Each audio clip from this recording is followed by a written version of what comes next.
livro chamado Talento Não Paga Boleto, irmão. É. Porque é isso que você falou. Na música, o cara precisa ter um olhar para dividir os cestos. Porque se ele põe todos os ovos nesse mesmo cesto e o cesto cai, ele perdeu todos os ovos, né? Eu penso exatamente isso.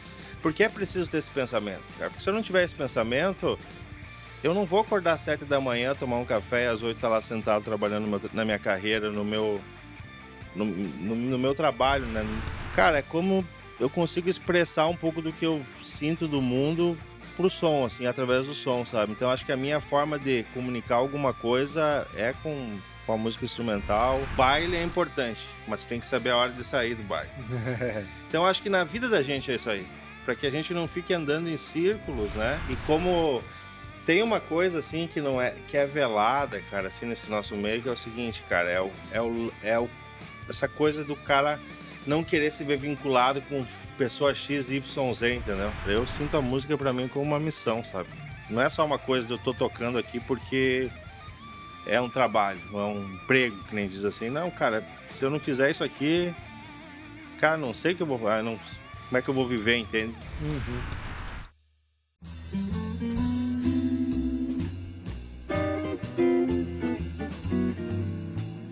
Fala, Matheus Starling aqui na área para mais um Starling Cast. Caso você não me conheça, eu caiu de paraquedas por aqui. Eu sou guitarrista, sou professor, sou host desse programa e aqui a gente troca uma ideia sobre os bastidores da música. A gente fala tudo, sem filtro, e a gente tenta trazer aqui artistas diferentes, instrumentos diferentes e realidades diferentes, né? E meu convidado hoje é lá de Passos, né? Passo Fundo. Passo Fundo, Rio Grande do Sul. Desculpa confundir o nome da cidade aqui, que eu estava falando de outra cidade com ele antes aqui. Uma cidade que tem aí, né, uma tradição de grandes músicos.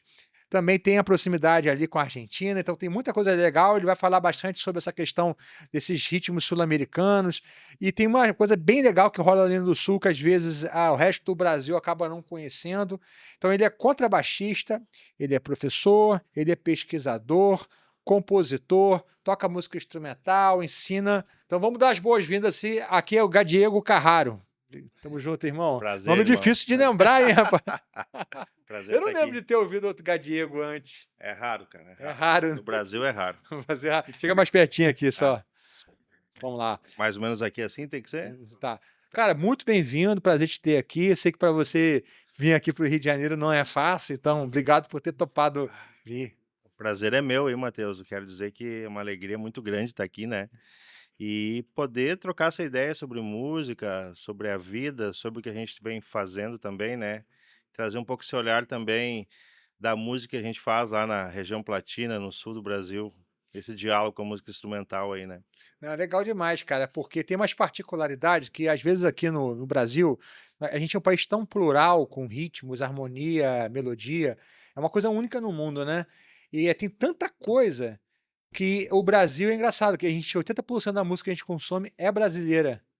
E muitas vezes a gente, por ter tantas possibilidades, ser um país tão grande, às vezes a gente não conhece muito bem a música, por exemplo, do Sul.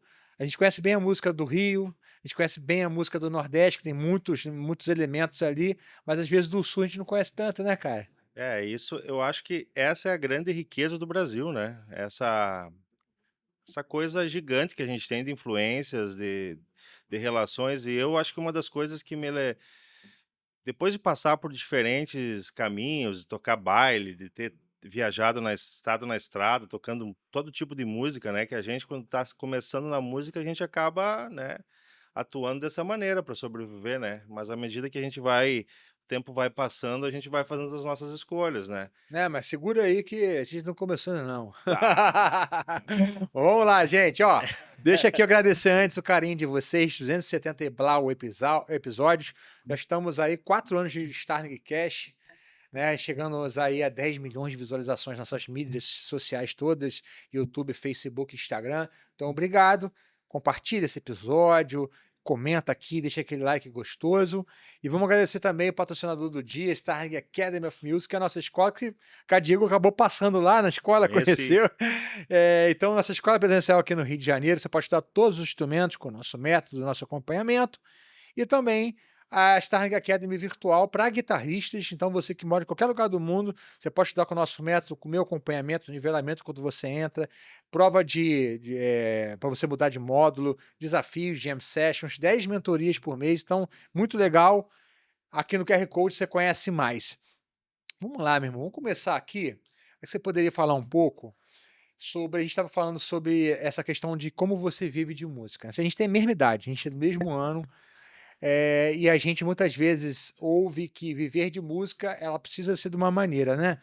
Eu não sei como que era para você lá no sul, mas, por exemplo, eu sou de uma cidade chamada Cabo Frio, que é uma cidade pequena do litoral aqui do Rio. E eu não tinha lá na minha cidade uma cultura de acompanhar artista. Eu queria ter as minhas bandas, os meus projetos. Quando eu cheguei a fazer baile um pouco lá, mas nunca foi o lance que eu queria. Quando cheguei aqui no Rio, você via muito essa cultura fortificada de acompanhar o artista. E Sim. como que era no Sul para você, né? Quando você começou a tocar profissionalmente, qual que era o teu sonho para a gente chegar onde você está hoje? Bom, Matheus, a gente tem uma coisa muito específica no Sul, que são os grupos de música tradicionalista, os grupos regionais, né? A gente tem uma música muito forte, tradicional, regional, que é os CTGs, né? Os Centros de Tradições Gaúchas que a gente tem lá. E é uma música muito específica, né? Para um público daquele lugar. Então, eu acho assim, esse caminho pro cara que nasce no Rio Grande do Sul, tu vai estar não tem como fugir, tu vai estar envolvido nesses ambientes, né, tu vai tocar para as invernadas dançarem, você vai viajar com essas invernadas, você vai tocar nos CTGs, então eu cresci ouvindo esse tipo de música, foi a minha primeira relação, foi a música regional mesmo, gaúcha, tradicionalista, né. Começou curtindo música gaúcha mesmo. Gaúcho, porque é o que a gente vive no dia a dia, né, em qualquer lugar tu vai ouvir isso, né, então comecei ouvindo isso, esse tipo de música, e toquei com muitos grupos gaúchos, né, circulei muito, porque tem muito baile, né, a gente chama baile, né, a gente via esses bailes que tu toca 4, 5 horas de pé, e ainda tem que fazer a tal da dança, né, lá tem muito isso, né, de tu tá tocando, mas tu tem que ter todo um lance visual também, um movimento, né, então os grupos gaúchos com aquelas eles têm muito essa característica aí, né, então meu primeiro início foi aí mesmo, sabe. Então, no início era aquela coisa, assim, o sonho era conseguir viver de música, né. Quando tu começa a tocar, aprende o instrumento, acho que o primeiro passo que o músico tem é conseguir um grupo para tocar, para conseguir começar a ganhar a tua grana ali, começar, né, poder seguir esse caminho, né. Então, para mim foi assim por um bom período, assim, de alguns anos, assim, né. A tua grana vinha só de acompanhar, você já dava aula, como que era? É, então, o que que acontece? Quando eu comecei a tocar com esses grupos de baile, aí eu também já tinha outros trabalhos. Eu já trabalhei também, trabalhei em escritório, fiz até os 20 anos, assim, eu levava meio que a coisa paralela, porque a família tinha uma preocupação muito grande, né? A família lá, eu passei por esse processo de querer ser músico e a família dizer, tá, mas e aí, como é que tu vai viver? Aquela coisa toda, né? Porque realmente a música, a gente vai entendendo isso com o tempo, né? Ela é desafiadora e você precisa ser um cara muito organizado para conseguir viver de música mesmo, né? Eu presenciei muitos colegas, músicos, amigos meus que acabaram parando no caminho, né? Acabou que a música deixou de ser uma profissão e virou um hobby ali naquela porque realmente precisa ser um cara muito determinado, né, para conseguir seguir, tu tem que ser um cara também que se estruture bem, né, para poder viver de diferentes maneiras, ganhar receitas de diferentes lugares, né, mas a gente vai falar isso aí depois. Então esse início foi mais ou menos por esse caminho aí, sabe. Você viu gente talentosa desistindo? Muitas, cara, muitas. Eu digo isso porque acabei de lançar um livro chamado Talento Não Paga Boleto, irmão. É, Porque é isso que você falou. Na música, o cara precisa ter um olhar para dividir os cestos. Porque se ele põe todos os ovos nesse mesmo cesto, o cesto cai, ele perdeu todos os perdeu ovos, tudo. né? Exatamente, E a gente estava falando sobre esse negócio de ir para a estrada. É inevitável que uma hora a estrada vai acabar para você. exatamente. Não tem, né. E isso é uma coisa, assim, que eu também acho que a estrada que essa é uma coisa interessante, assim, eu acho, assim, o músico ele vai ter se o cara for um cara muito bom, assim, instrumentista, ele pode até ter uma carreira longa na estrada, mas vai chegar um dia que essa estrada vai acabar também, né, porque ele vai envelhecer, vai chegar um momento. Mas o problema é o seguinte, para muitos músicos acaba muito antes ainda, entende? Porque às vezes nesse processo aí o cara às vezes começa a não ou seja, não se programa, não guarda uma grana, faz muita festa, porque existe todo um estereótipo, assim, né, na música, né. Então, tipo assim, a gente vem da nossa fase aí, que é da década de 80 aí, finalzinho de 70, 80, ainda existia todo um ideal, um estereótipo, assim, do músico artista que faz festa e que vive aquela cara, não dá, né, não dá, né. Acho que a gente tem que cair na realidade muito cedo, isso é uma coisa importante falar para quem tá começando, né. Que a música, assim como qualquer outra área, se você não for muito dedicado, muito organizado, tiver uma disciplina em foco, é difícil, né, você conseguir chegar, né. Então acho que cada vez mais isso fica claro, né. E no início também é muito difícil a gente conseguir pensar em como nós vamos nos sentir no futuro, né. E eu lembro que todos esses conselhos que me davam eu achava bobo. Eu achava que as pessoas eram frustradas, sabe? Quando falava: "Ih, você tem que pensar em ter outras receitas dentro da música, diversificar". Minha mãe, eu lembro com 16 anos, eu até falo isso no livro, eu tocava um solo do Malmsteen igualzinho, tocava junto, eu falei pra minha mãe: "Tá vendo, mãe? O Malmsteen é um dos melhores do mundo e eu toco igual o Malmsteen, logo eu sou um dos melhores do mundo". Minha mãe falou assim: "Meu filho, vai estudar na escola de música, vai aprender a ler partitura, vai aprender outras coisas. Se é que isso é música mesmo", eu achava besteira. Mas Pois não, é. pô, já tô tocando pra caramba aqui. Na minha cabeça, naquela Sim, época, já estava bom pra caraca. Vamos só tocar, né, em qualquer lugar vamos. sim. Chega uma hora que você não vai ter mais essa energia, paciência. Cara, e é engraçado isso, porque eu comecei a ver muito esse contexto dos músicos, assim, da vida que os músicos levavam lá no sul, sabe. Eu comecei a ver que os caras estavam envelhecendo e a coisa não estava ficando muito legal, sabe. Então, desde muito cedo eu comecei a dizer assim: "Não, cara, eu preciso fazer alguma coisa que me faça eu chegar quando ficar mais velho, eu tenho que ter alguma coisa que me uma segurança". Aí eu entrei na ideia assim: "Não, eu vou estudar, então vou fazer uma faculdade de música", depois fiz mestrado em música, depois fiz doutorado, eu segui sempre com essa perspectiva. Claro que hoje a gente sabe que a universidade por si só, ela não te garante nada, né. Mas existe toda uma caminhada nesse processo de formação acadêmica que te abre a cabeça para o mundo, né.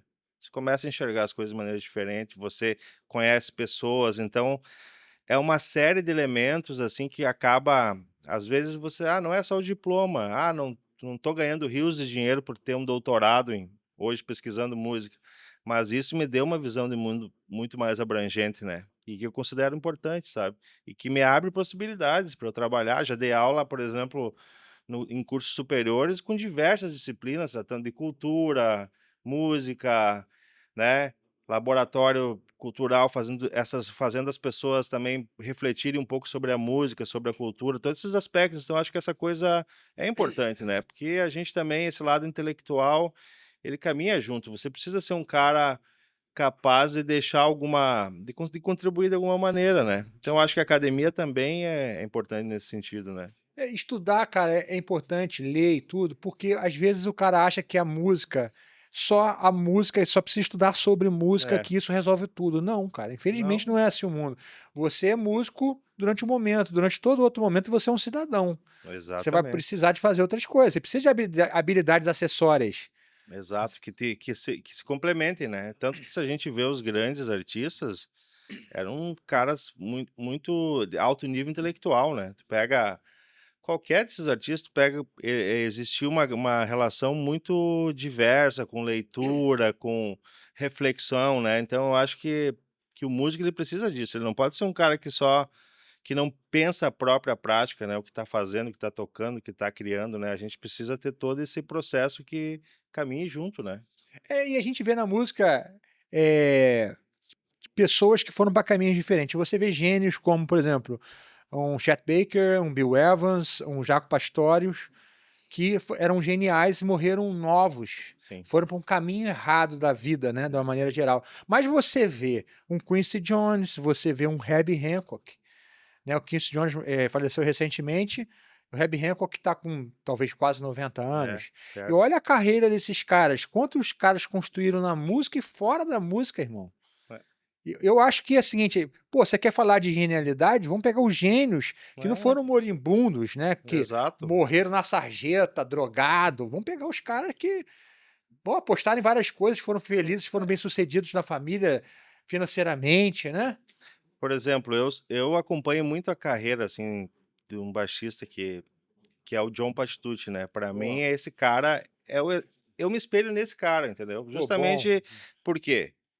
É um cara que sempre teve a mente aberta para o som, né. Então se for ver, se tu for pesquisar um pouco da carreira do Patitucci, você vai ver ele trabalhando, estudou música clássica, teve Baixo um acústico, baixo né? acústico, composição, é um cara que não tem preconceito com som nenhum, ou seja, funk, tem diversas influências aí, se a gente for observar a formação dele, que ele traz para dentro do som dele, né. Então é um cara, assim, que também tem um papel muito importante educativo, né, então é um cara que sempre que eu me espelhei, assim, sabe, Matheus. Eu acompanho muito a carreira dele, estudo muito o trabalho dele, e eu acho que a gente precisa ter esses exemplos, assim, sabe. E para que a gente também possa ser exemplo para as novas gerações que estão chegando aí, né, de como fazer as coisas, né, de que é possível fazer. Não é gênio, essa palavra é complicada, né, hoje em dia a gente pensar o que que é ser genial, né. Então, assim, eu acho, pra mim é muito mais interessante isso, um cara que realmente a diferença do emprego para o trabalho, né. O que é o emprego? O emprego, arrumei um emprego numa banda, tô legal. O trabalho é o trabalho da tua vida, aquilo que tu faz, é a tua vocação, é aquilo que tu realmente tem, né, como com um amor, com uma dedicação, com uma seriedade em fazer aquilo porque é a tua missão, né. Então eu para mim a música é isso, sabe.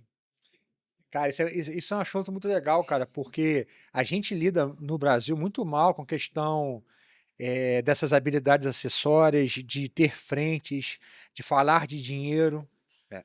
né? A gente fala eu lembro que quando eu fui gravar o meu álbum instrumental, meu primeiro álbum, eu gravei lá nos Estados Unidos, e eu queria estava convidando os músicos, e era normal o cara te perguntar: "Mas, cara, isso aí é pago ou não?"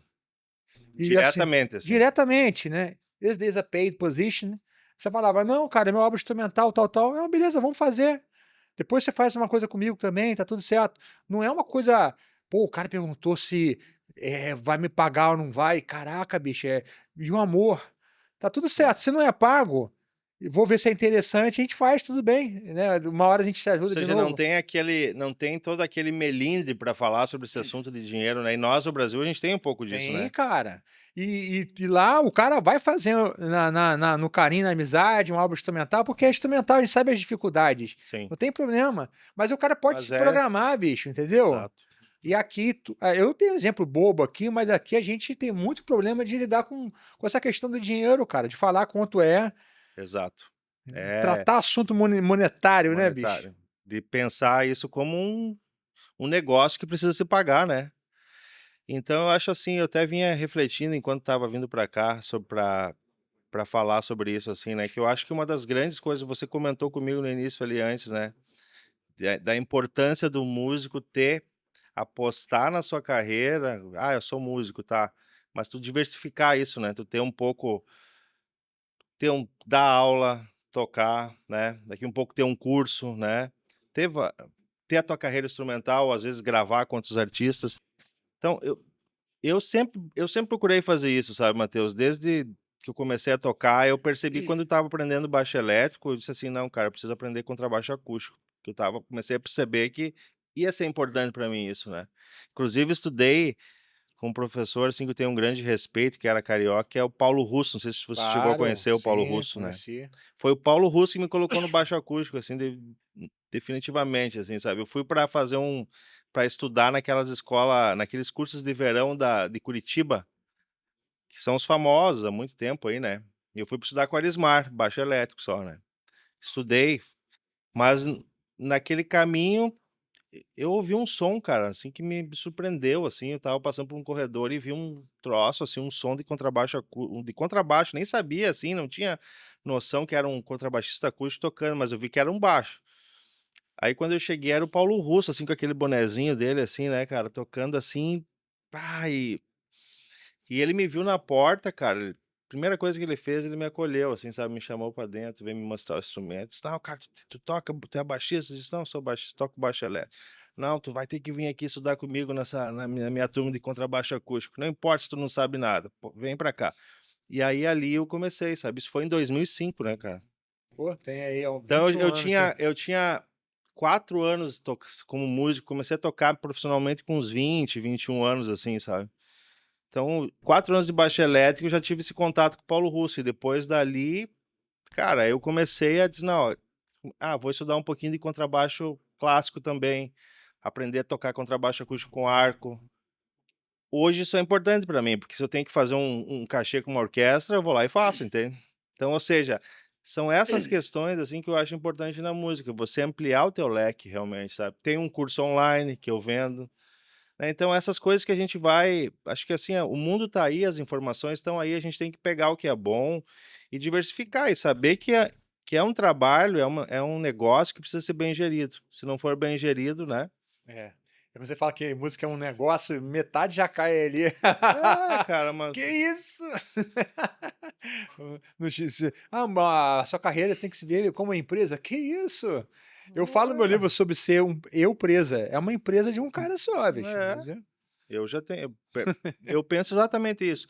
Porque é preciso ter esse pensamento, cara. Porque se eu não tiver esse pensamento, eu não vou acordar às 7 da manhã, tomar um café, às 8 estar lá sentado trabalhando na minha carreira, no meu trabalho, né, nessa coisa que eu faço.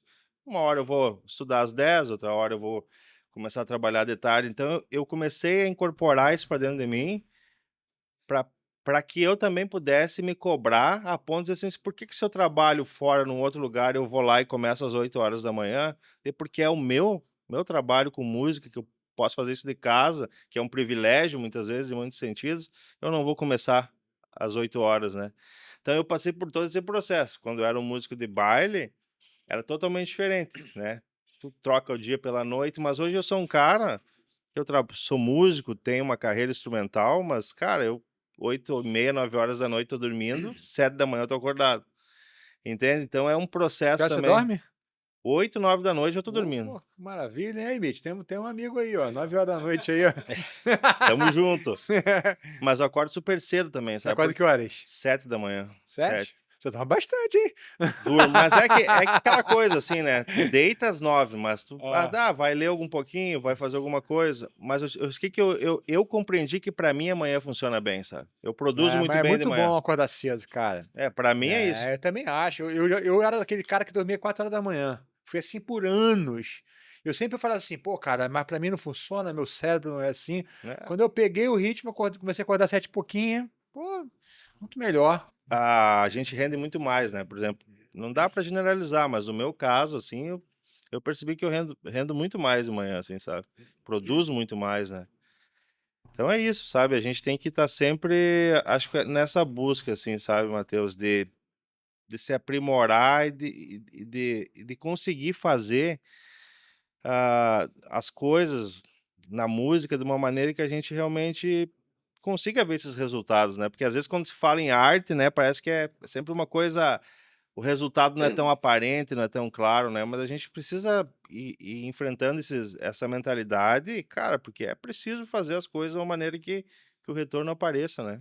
E tem uma coisa legal, eu sou um privilegiado aqui de conversar com tanta gente incrível e você percebe que a galera que é músico de estrada mesmo, que foi para a vida inteira para a estrada, chega um ponto na carreira que o lugar que eles se veem confortável é tocando pouco na estrada. Tipo assim, eu faço 4, 5 shows por mês e tá ótimo. Sim. Então você vai ver que quem toca, quem tá feliz mesmo é aquele cara que faz 5 bons shows por mês e não que faz 15. Sim, não. Aí você pergunta para todos eles, mas se um cara te chamar para ganhar a mesma coisa ou mais, para tocar 15 vezes, ele fala, não, cara, prefiro tocar as 4 e 5, porque eu posso fazer as outras coisas.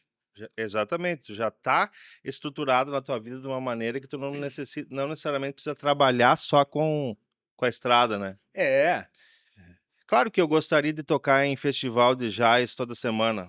Eu gostaria, se eu tivesse 2, 3 shows para levar meu trabalho instrumental mas eu tenho hoje uma questão muito específica, assim, ó, eu quero tocar em ambientes onde a música que eu produzo hoje, que é essa música que é o jazz contemporâneo com algumas influências da região platina da música sul-americana, sabe? Então, o que que eu pensei? Isso é uma outra parte desse processo de amadurecimento. Cara, teve uma época que eu fui estudar jazz pra caramba, outra época que eu fui estudar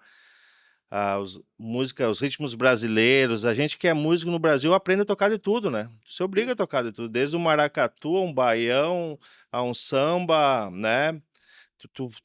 Acaba tendo que conhecer tudo do Brasil, mas chegou um momento que eu comecei a perceber que a minha verdade estava trazendo essa coisa do Sul, entendeu? Porque eu vivi isso aí, eu cresci ouvindo essas melodias, né? E para mim uma coisa fundamental é o seguinte: tu pode estudar o que for no instrumento, mas é a tua construção auditiva que vai te trazer essa capacidade musical para fazer as coisas, né?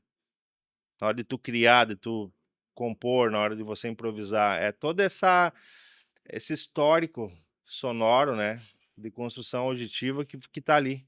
O repertório que você constrói, É, né? exatamente, então eu percebi que isso, cara, e um cara, assim, pra dar um exemplo, o Avishai Cohen. Que é o Avishai Cohen? É jazz, mas, cara, tá lá, a música de Israel tá lá dentro, entendeu? E aí eu comecei a sacar que o jazz do século XXI, acho que é isso, sabe? É você ter uma identidade forte de relação que você tem com o teu lugar, com a tua cultura, e trazer isso para todo um contexto de diálogo, de interação que o jazz absorve, mas tu trazer esses elementos regionais, né, esses elementos culturais do seu lugar, né. É, Acho que porque o jazz também é um estilo que ele não é parado no tempo, né. não, Você vai ter o jazz tradicional, o jazz swing, etcétera, mas o jazz ele tá sempre se modificando. Quando você fala um jazz moderno, você abriu e está aceitando tudo isso, né. exatamente. E eu acho o seguinte, que é a nova tendência, eu acho, dessa música criativa que está se fazendo no mundo. A gente vê lá o pessoal do norte da Europa fazendo isso, a gente vê muita gente dos Estados Unidos fazendo essa música que tem essas influências, né. A gente vê músicos e eu acho, assim, acaba sendo um destaque, cara, porque traz um frescor diferente para o som, né. Traz esse frescor, essa coisa orgânica de estar fazendo uma música criativa, uma música improvisada, que tem essas características que o jazz absorve, mas que tem alguns elementos que traduzem alguma coisa aí, né. E que eu até na tese que eu construí do doutorado chamo de sonoridades fronteiriças, né.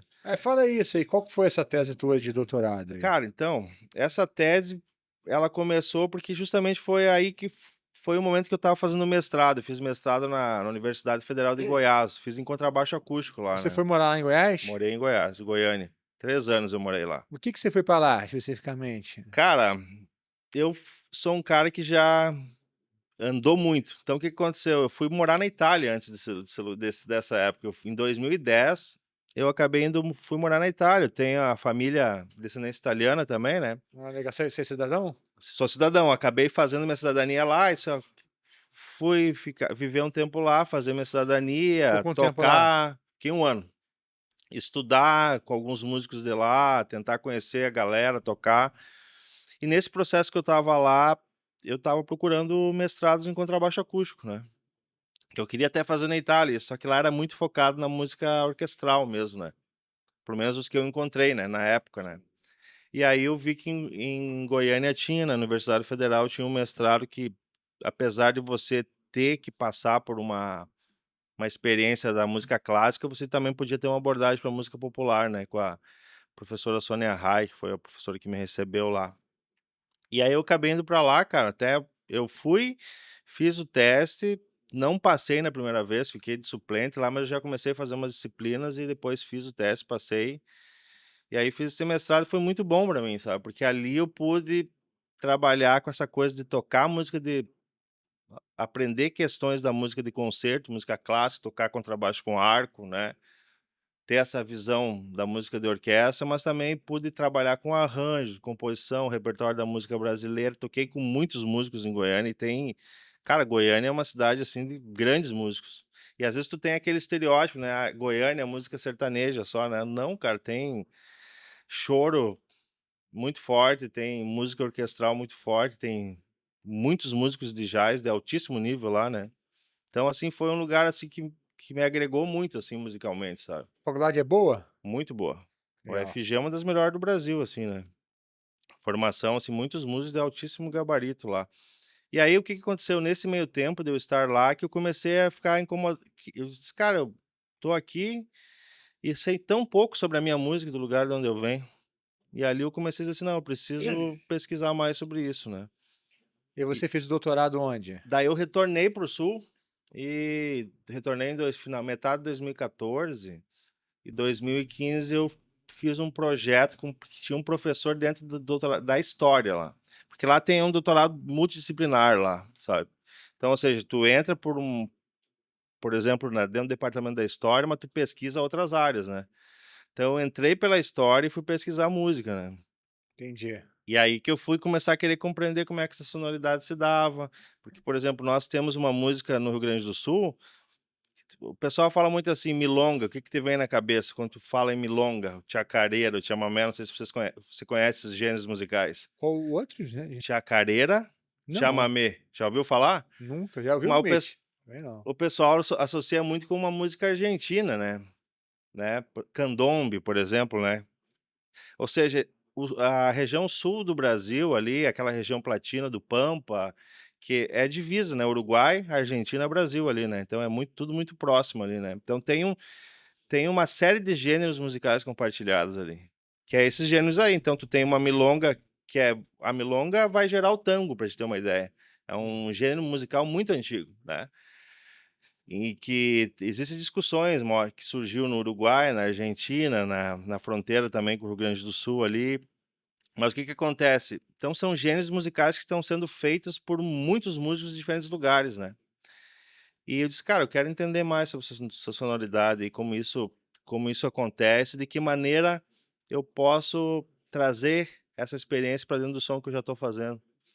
E aí eu fiz o doutorado em cima disso, daí desenvolvi esse conceito de sonoridades fronteiriças, porque fronteira no sentido não de divisão, né, mas de um lugar onde influências comuns se relacionam, E o que que né. você viu que de especial nisso aí que você pode citar? Cara, na realidade o que eu percebi, assim, é principalmente 2 questões, assim, a influência afro-ameríndia. Então é uma música de influência grande africana e indígena, né. Então, por Pô, exemplo, uma riqueza gigantesca, porque tu tem, por exemplo, ao passo que a milonga é um gênero musical que tem muita influência africana, tu tem a chacareira, o chamamé, que é uma influência gigante indígena. E depois eu quero mostrar isso no instrumento, até pra gente trocar uma ideia, que é o seguinte, cara, tu tem um lance polirrítmico aí. Tu tem um gênero musical que ele pode funcionar num compasso de 3 tempos, de 2 tempos, de 6 tempos, ou seja, existe uma polirritmia que fica conversando por causa desse choque de culturas diferentes, entende? eu vi que você tem muita música em 7, né? É, 7, porque na verdade, o que que acontece? O 7 nada mais é que um 3 mais um 4, como você quiser dividir isso, né? Então eu percebo que essa coisa de tocar ritmo, músicas em compassos alternados, 5, 7, nada ma é muito essa relação do 3 do 2, o do 3, 2, 2 que dá 7, né. Uhum.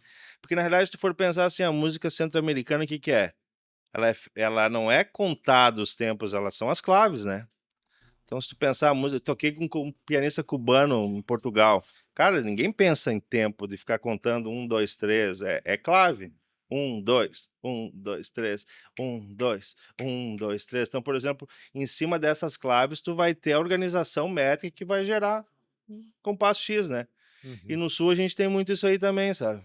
Então isso proporciona uma das coisas que mais me interessou nesse estudo realmente foi a questão ritmo, de começar a entender todo esse processo de, cara, como é que uma influência indígena, ameríndia aqui, africana aqui, como é que isso combina e o que que vai gerar isso tudo, né. É, daqui a pouquinho a gente vai ligar o baixo.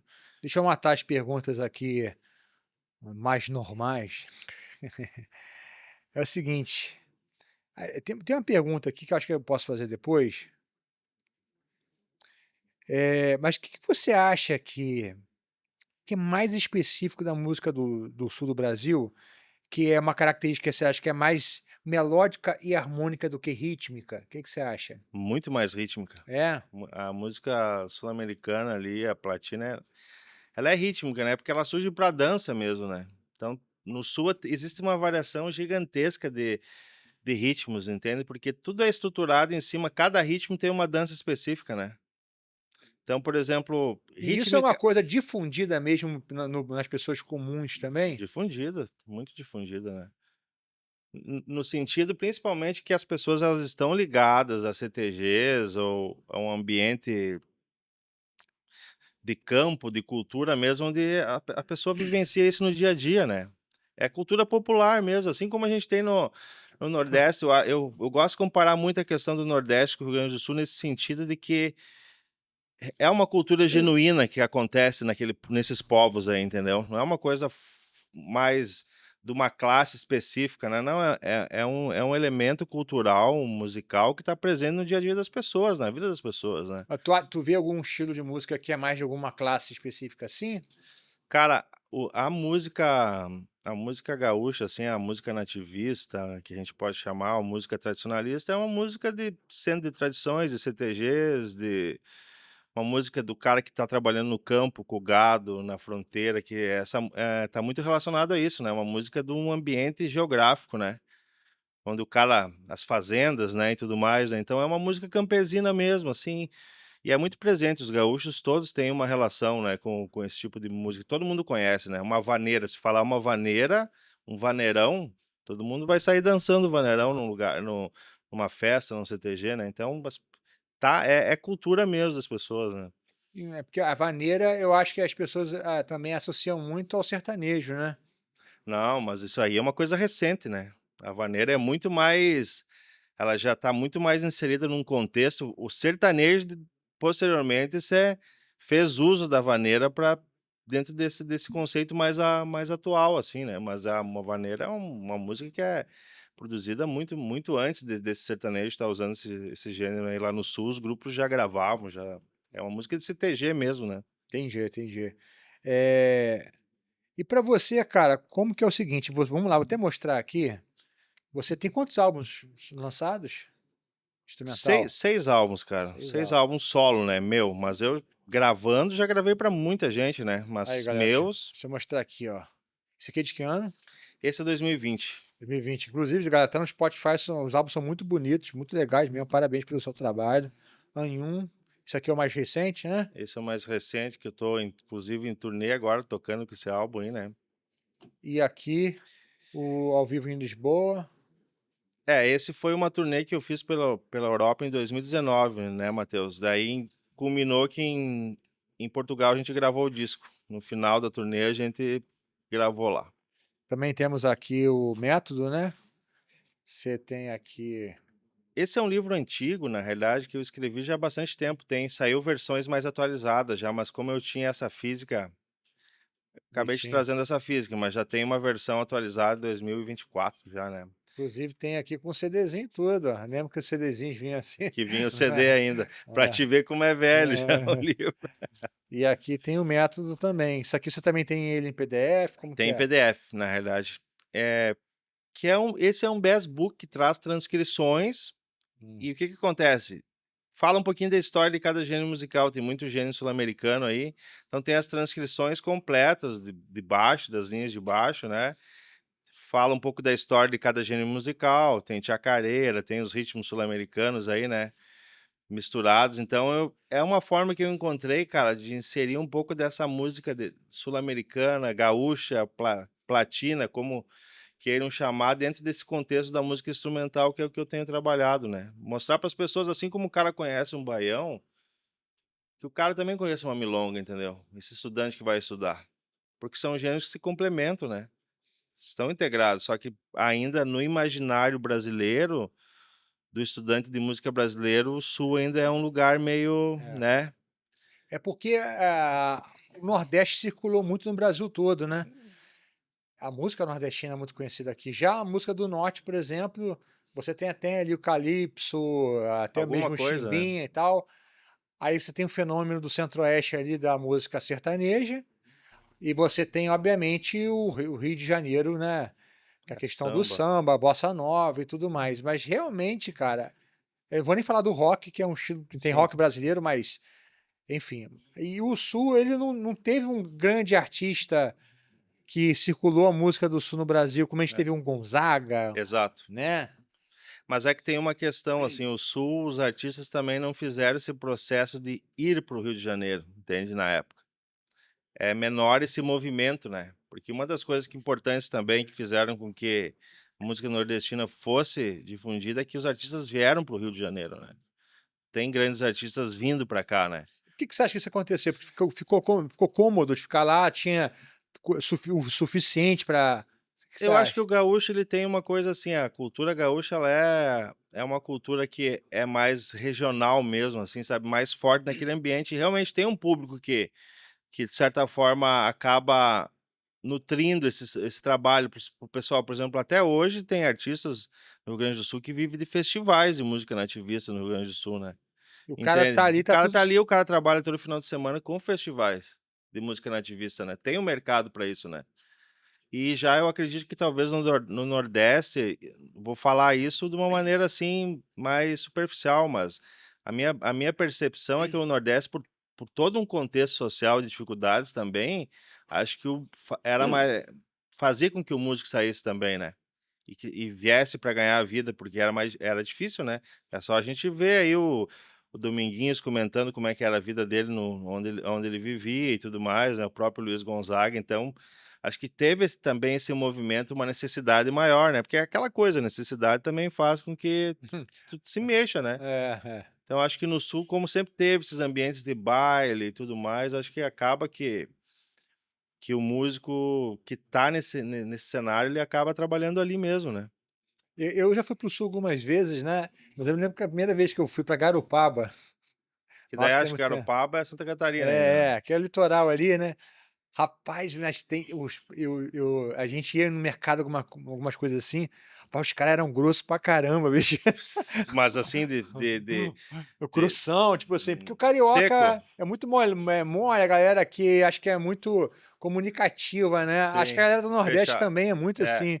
Acho que a galera lá é mais durona, assim, tu não é acha não? mais Mais fecha fechada mesmo, assim, Talvez sabe. seja por causa do frio, eu não sei, né, porque o frio deixa as pessoas um pouco mais fechadas, né. Mas você não tem essa impressão não? Não, com certeza, eu acho que isso aí não é isso é uma essa tua impressão, na realidade, ela é uma coisa que tem muito a ver com a questão cultural. Tu falou do frio, a música é influenciada pelo frio, né. Música gaúcha é influenciada pelo frio. Se você pegar o acento de uma milonga, por exemplo, é um acento rígido, duro, firme, né, 2 semínimas pontuada e uma semínima. Então é uma coisa marcada, firme, né, porque enquanto que tu pega a música do Nordeste, síncopes e tudo mais, aquela coisa com todo aquele molejo, né. Então isso é reflexo também desse ambiente, né, desse lugar, né, Isso é dessas interessante, né, regiões. Tem cara. todo um estudo para fazer por trás disso, né, que é bem interessante, né. Comecei a fazer, mas cara, não tem fim isso aí, né, pra gente compreender, mas a gente vai começando a perceber que a música é reflexo de uma série de outras coisas, né. Inclusive da personalidade. Exato, a cultura daquele lugar, tudo influencia na produção daquilo que a gente está fazendo, né. Isso é muito legal, né, cara.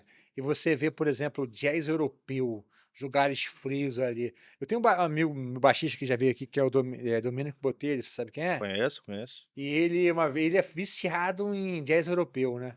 Eu falei, pô, grava pra mim umas paradas de cara. Ele me deu um HD, assim, cara, com mais de 80 caras diferentes. Eu fiquei ouvindo por um tempo, né? E você Sim. vê esse sabor melancólico.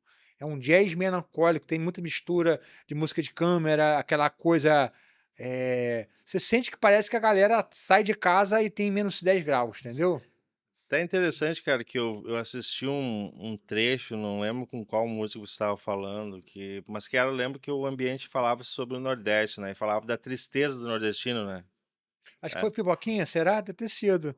Ele falou muito do. Tristeza, daqui isso tá na melodia. E eu vejo no sul, essa melancolia mesmo, sabe.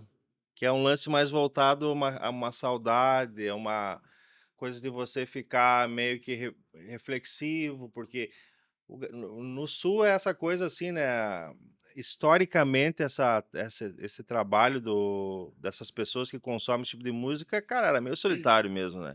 O frio, todo aquele ambiente, você às vezes tá no campo só é mais solitário, então é uma música que remete o sabor melódico desse som tem a ver com isso, entendeu. Tu consegue perceber isso, sabe. Essa melancolia, essa saudade no som, não é tristeza. Tristeza é o Nordeste, entende. O Uhum. Sul é a saudade, é a melancolia, né. É esses elementos como o frio que tá sendo traduzido na música de alguma maneira, né. da geografia. Então acho que, cara, é muito nítido isso aí que a gente consegue perceber isso em cada lugar, né. E, cara, então você tem 6 álbuns solo. Como que você vê esse equilíbrio, de por que você lança um álbum solo? Qual que é o propósito disso? Como que isso se encaixa para você na tua vida, até mesmo financeira, abertura de o que que abre para aulas, para cursos? Fala um pouquinho dessa sua percepção de por que continuar fazendo música instrumental. Cara, acho que a música instrumental ela acabou se tornando pra mim, assim, né, não sei como que é para os músicos, mas pra mim a música instrumental e essa linha cara, se tornou quase que um objetivo de vida pra mim, assim, sabe. É uma forma cara, é como eu consigo expressar um pouco do que eu sinto do mundo para o som, assim, através do som, sabe. Então acho que a minha forma de comunicar alguma coisa é com a música instrumental, é trazendo um pouco de toda essa vivência que eu tenho da cultura sul-americana, gaúcha, com essa reflexão que eu tenho sobre as questões mais globais da música, o jazz, a música de câmara e tudo mais, né. Então eu acho que eu é uma necessidade primeiro, né. Agora, claro que essa necessidade ela precisa ser balançada de uma maneira que eu consiga tornar isso viável, né. E aí vai sempre tem aquela estrutura de pensar um álbum, pensar o lançamento, de que maneira que eu vou tocar isso, aonde, o que que eu quero, aonde eu quero atingir isso. E cara, eu tenho visto assim, é uma construção também, né, artística. Eu acho que o artista de um álbum só, de um disco só, é complicado, porque faz parte do processo de maturidade do artista, entende. Acho que essa você poder olhar a tua produção artística e observar como é que ela surgiu, como é que ela vem se desenvolvendo e para onde está caminhando, é quando tu vai construindo essa estrada, assim, sabe, Matheus, que tu vai começando a perceber isso, vai começando a ver o que você quer se aproximar, o que você quer se distanciar, sabe. Acho que o processo de maturidade do artista, acho que tá baseada na produção dele, né, seja um pintor, seja um músico, acho que inicialmente é essa necessidade, depois tu precisa encontrar formas de ir viabilizando isso, né. E você viabiliza como?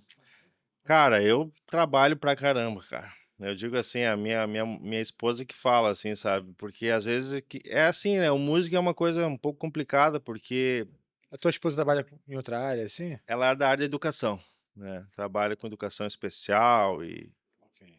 mas ela sabe muito de música, né, convive com a gente e acaba aprendendo muito, né. Ela, de certa forma, é a primeira crítica minha, né, se eu estou estudando lá e eu desafino, ela já tem o ouvido e diz: "Não, tá legal essa frase, ó, tem que aconteceu aí?". Então, tu vê, né, como a música é isso, né, essa convivência vai criando, né, essa percepção. Agora até me fugiu a pergunta, como que eu viabilizo isso? É, porque a gente estava falando sobre como que você balanceia a Ah, tua tá. carreira, né. Cara, eu corro atrás, cara. E eu acho assim, nos últimos anos eu venho estruturando uma forma, assim, de para tentar tocar em lugares diferentes e, como é que eu vou dizer assim, eu já tenho um foco de onde eu quero tocar, sabe. O que eu tenho claro que isso é uma construção que a gente vem fazendo, tu tem que ir construindo o material, até isso é importante falar pra galera, né, porque às vezes o músico reclama que não tá tocando, né. Mas aí tu pergunta pra ele: "Então me manda o teu Release. o teu É. release, o teu EPK aí, me manda o teu material, o que que tu tem? Me manda a tua clipagem, o que que tu já tem, qual é que é o teu histórico?". Daí o cara não tem nada, entende. Então, ou seja, são coisas que tu vai tendo que construir na tua vida, precisa ir aprendendo isso, porque uma coisa é o seguinte, uma coisa é eu falar que eu tenho uma trajetória musical, outra coisa é eu apresentar isso de uma maneira que as pessoas possam ver e dizer: "Não, esse cara aqui ele tem uma trajetória", né. Uma coisa é você tá na mídia, eu sou um cara que, assim, eu construo um cenário da música instrumental não estando num grande centro, né. Então isso aí tem as suas dificuldades, né. Principalmente, às vezes, precisa cara, eu trabalho com um tipo de música que não é qualquer músico que vai conseguir tocar, né. Então não é uma coisa, assim, que você chama um músico A, B ou C e tem músico que não vai trabalhar com esse tipo de música, não vai tocar, né.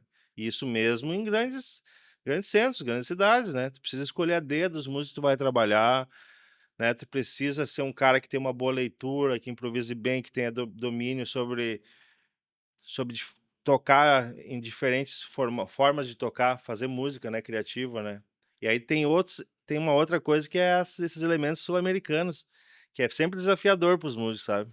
São muito poucos os músicos que conseguem lidar bem com esse tipo de música, sabe? Porque é um acento, pega uma chacareira, é um acento que é o seguinte, o acento é no 2 e no 3. É um compasso ternário onde o acento é no 2 e no 3. Cara, daqui um pouquinho o 2 virou um, entende? Que o 1 tá livre, tá morto muitas vezes. Então, às vezes, tu não tem uma audição, por isso que a construção Sim. auditiva é importante. Porque às vezes tu vai ler na partitura é uma coisa, mas a construção auditiva é o que vai te dar essa segurança para te fazer o som, né? Então tem todos esses elementos assim que eu acho que são desafiadores, né, Matheus, na hora de se trabalhar com isso. E aí eu fico, cara, eu fico mandando e-mail, eu fico enviando meu material, eu fico estruturando. De um tempo para cá eu já tenho uma assessora de imprensa que trabalha comigo onde eu vou tocar. Então, à medida que tu vai avançando na tua carreira, tu vai entendendo que quais questões são importantes, né? Hoje eu tenho a minha ideia hoje não é só o Brasil, né? Eu já tenho pensado, por exemplo, organizado para fazer turnês na Europa. Eu estou visando outros mercados. Eu acho que o mercado chinês é um lugar muito interessante para quem está fazendo música criativa também, né? Japão, né? Então eu estou começando agora a entrar nesse ambiente de começar a visualizar o que eu estou fazendo para mercados além do Brasil, né? E claro, a gente sabe que a gente tem um desafio muito grande, né? Às vezes o músico, cara, Diego Carraro, o cara ouve o meu nome. Cara, se ele não ir lá e não ler o que eu fiz e ver meu material, ele não vai entender, ele não. Depois o cara vai dizer, mas quem que é esse cara, entendeu? Eu tenho visto isso aí, cara. A Europa, o exterior, muitas vezes os caras dão mais atenção pro teu trabalho que no Brasil. Às vezes, se eu mando o meu material para uma casa grande aqui do Rio, de São Paulo, às vezes eu não tenho acesso do cara nem eu ler o meu material para ver se é bom, entende? Mas às vezes eu já toquei em Berlim, onde eu mandei pra um dos melhores lugares de música criativa, os caras analisaram meu material, me chamaram para tocar, entende? Paris, a mesma coisa, Itália, em festivais, então eu vejo ainda que a gente tem desafios para trabalhar para quem faz música instrumental no Brasil, né? Que parece que tu já não vem com selo ali, né? Que tu já não tá às vezes naquele eixo, às vezes é difícil até para tu conseguir fazer com que a tua música chegue na pessoa certa para ser ouvida e ser conhecida, né? Como que fala um pouquinho desse caminho aí de tocar lá fora, né? Como que você cavou isso? Como foram essas experiências? O que que foi legal, o que que não foi? Cara, eu acho assim, ó, que nem volta a falar, a gente precisa ter, acho que o artista ele precisa ter noção de como é que funciona o mercado profissional de quem faz música, quem toca jazz, quem toca música instrumental. Tu precisa ter um material básico, né? Precisa ter um material, tu precisa ter. É como eu te falei, o cara não pode querer tocar numa casa de jazz, daí tu não tem um disco para apresentar, por um exemplo, né? Ou tu não tem um material nem bilíngue em inglês, né? Então acho que são coisas que você deve ter tratar seguidamente com outros convidados aí sobre isso, né? Não sei se vocês já falaram especificamente sobre isso, mas eu acho assim, o músico precisa entender que ele precisa construir um material sério, né? Precisa construir um Ah, às vezes, material. aqui metade da galera não tem um release que eu chamo. Fala, me manda um release esse teu aí, É, irmão, pra eu fazer minha pauta aqui. Ih, que é isso, velho? Ou então, pô, eu vou, cara, vou ver aqui, vou agitar. E às vezes o cara, às vezes, vai lá no chat, eu falo, pô, cara, vai lá no chat GPT, no Gemini lá e pede ajuda lá pra fazer pra você e ver se você gosta do resultado. Porque eu posso chegar aqui no chat GPT e perguntar, pô, fala pra sim. mim e tal, e vai falar, mas será que é isso que você quer transmitir pra mim? Então, existe realmente esse lado de deixar muito isso largado, né? É, eu acho que para o músico isso é uma coisa importantíssima, cara. Tu quer ter uma carreira de música instrumental, uma carreira acompanhando o artista, seja lá o que for, tu tem que ter um material organizado, tem que ter foto em alta resolução, tu tem que ter um material mínimo que. Outra coisa de hoje em dia, com acesso à internet, né, Matheus? Tu chega lá, tu pergunta, tu começa a pesquisar, começa a entender tudo, né, como é que funciona. Cara, eu aprendi muitas coisas na base do erro e do acerto para mandar um primeiro e-mail para uma casa e o cara nunca me respondeu e eu não entendeu por quê. Mas depois tu começa. Cara, eu aprendi muito na batalha, assim, de ir conversando com pessoas, de pesquisar, entender. Até que hoje eu chego num ponto que eu sei que eu tenho um material que eu posso apresentar em qualquer lugar e que esse material, o cara pode não gostar da minha música. Mas não vai ser porque eu não mandei as coisas necessárias para aquele cara olhar para o meu trabalho e me contratar. O cara sabe se ele quiser me levar para um show, o que que ele tem que fazer, como é que eu vou ir, o que que eu vou precisar em tal lugar, o que que é o meu material, o que que eu estou divulgando nesse disco agora, qual é que é a sinopse do meu trabalho agora, o que que eu estou abordando. Então, tudo isso está ali, entendeu? Eu acho que essas questões são fundamentais para o músico, né? Se tu quer ter uma carreira, se tu quer realmente se organizar para entrar no jogo, né? Porque é isso aí, cara, é entrar no jogo, né? E como que foi pra Europa aí? Fala aí dessas experiências Então, aí. cara, primeira vez que eu fui em 2018 para Itália, eu fiz uns 5 concertos na Itália. Você foi com banda ou sozinho? Então, o que que acontece? Nesse período que eu fiquei na Itália, eu toquei com muitos músicos lá, né? Então, eu já tinha alguns contatos e tal.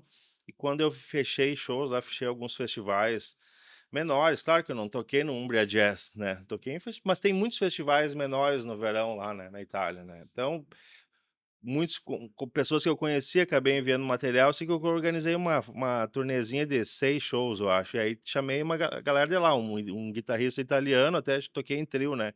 E um baterista brasileiro que morava na Itália. Então eu fiz essa turnê. E olha que coisa interessante, né, cara? Porque como é que são as coisas, né?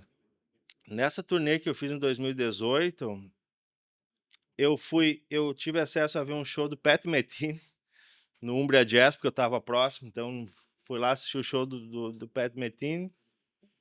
E, cara, assistiu a última turnê de Corea, né? O Acoustic Band dele, o John Patitucci e o Dave Weckl, né? Em Firenze, na Itália também. Ou seja, coisas que, por exemplo, se eu tivesse aqui, se eu tivesse, né? Se eu não tivesse essa mentalidade de me abrir, cara, conversei com o Patitucci depois do show, né? Trocamos uma ideia depois do show. Então veja como a música ela tem essas coisas, né, cara? Você precisa dar um passo, você precisa muitas vezes ser colocado de uma maneira que tu quer buscar alguma coisa e às vezes as outras coisas também vão chegando, né? E vão acontecendo. Foi assim, por exemplo, que eu consegui um endorser da Mark Bass, né, cara? Que é uma empresa sensacional Lá da Itália, né? italiana, né? Quem não conhece a Mark Bass aí, sonoridade para mim eu suspeito em falar, mas é o som que eu mais gosto, assim, né? Tem amplificadores, e agora tem baixo, tem tudo, né. É, inclusive quem trouxe aqui pro Brasil foi o Fábio Lessa. Fábio Lessa que trouxe pra cá. É, que ele tá Mas com uma empresa aí chamada uma Basics. importadora daí. Basics. É Basics? Basics. Olha, nem estava sabendo disso, hein. É recente, tem 2 meses isso. E isso é até engraçado, fazer um adendo aqui, porque muitas vezes eu também tentei os endorses pelo Brasil, muito mais difícil. Muitas vezes não tive retorno, por quê? Porque tem essa questão, assim, muitas vezes, você tá onde, você mora onde, você toca com quem, tem muito essa coisa, assim, que tu tem que às vezes tu não tá centralizado em determinados lugares, né, é mais difícil. É verdade. Cara, quando eu consegui, que eu tive acesso a uma loja que representava essa marca, o pessoal teve contato com o meu material, cara, foi muito simples, as coisas aconteceram e os caras me colocaram na marca, sabe. Aí eu escolhi o equipamento que eu queria. Claro, tem endorses e vários tipos Níveis, de né? níveis de de endorsement.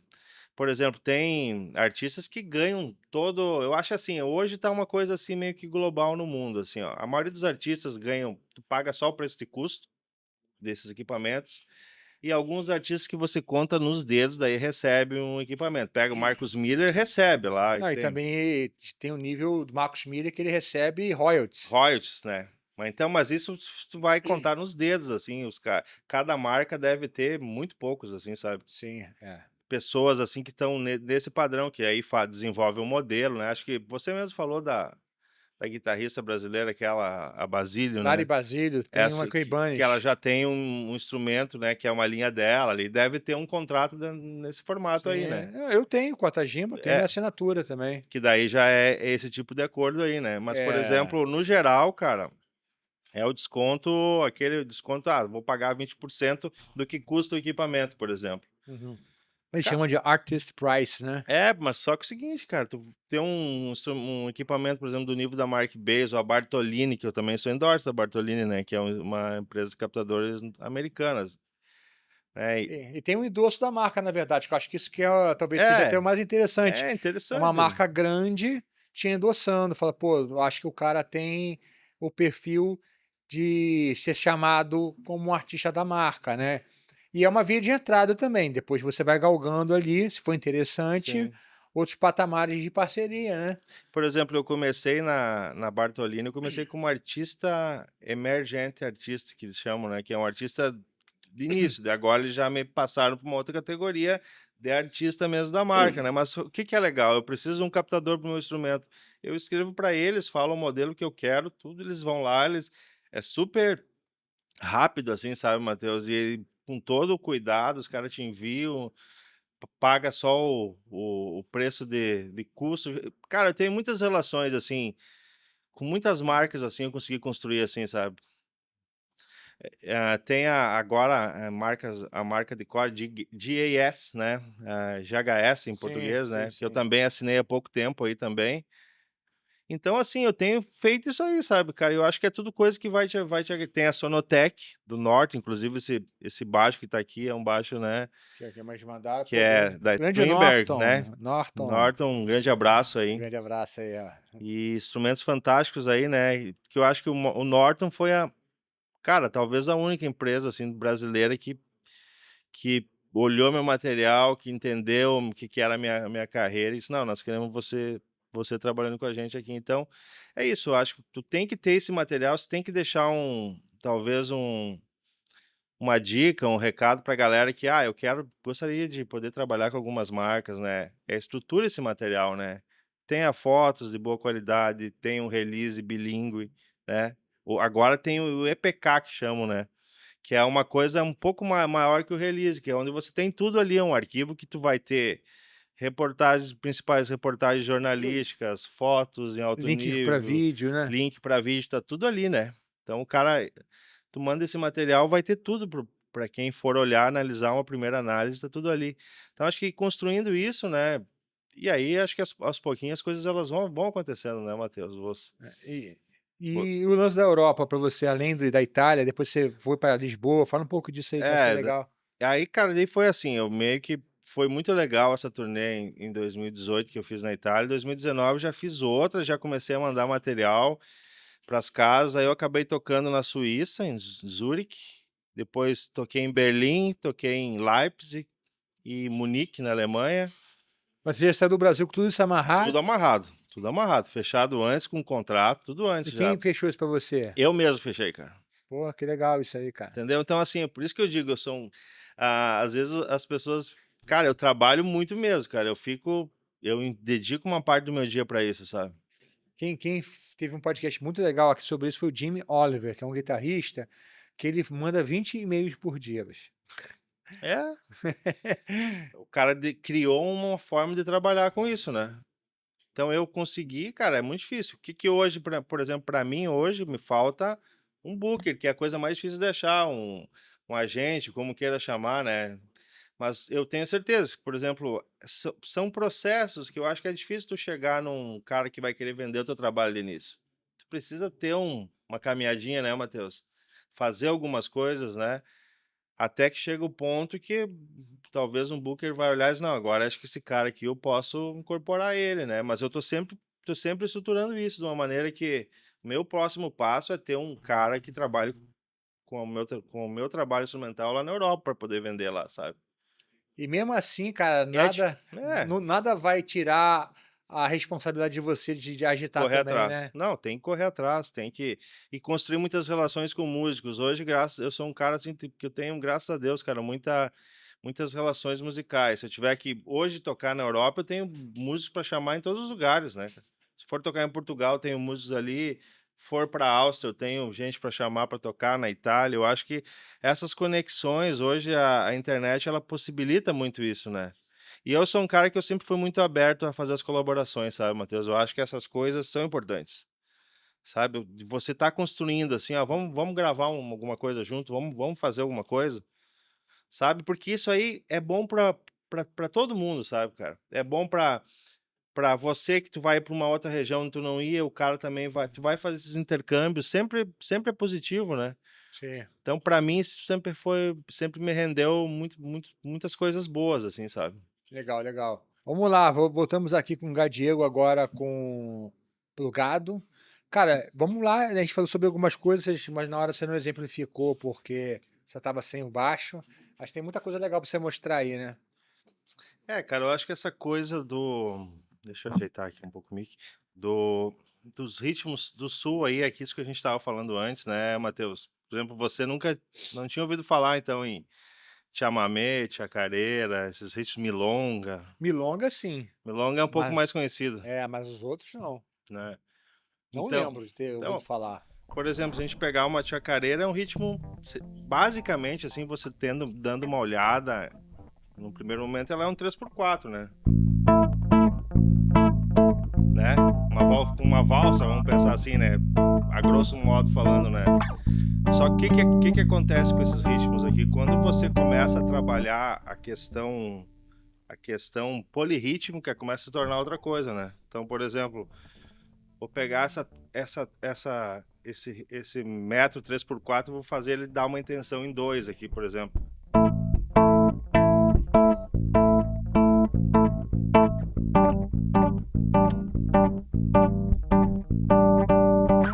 Três, dois,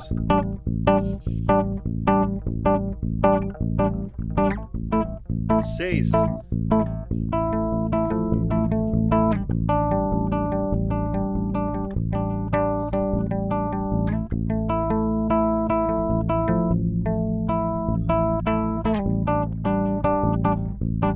E a chacareira tem uma coisa muito interessante que é o seguinte, como ela não tem um na marcação dela, ela é acentuada no bumbo legueiro. Bombo legueiro, não sei se é um instrumento bem, bem típico, assim, indígena mesmo, couro, né? Então, tipo assim, não tem um, né?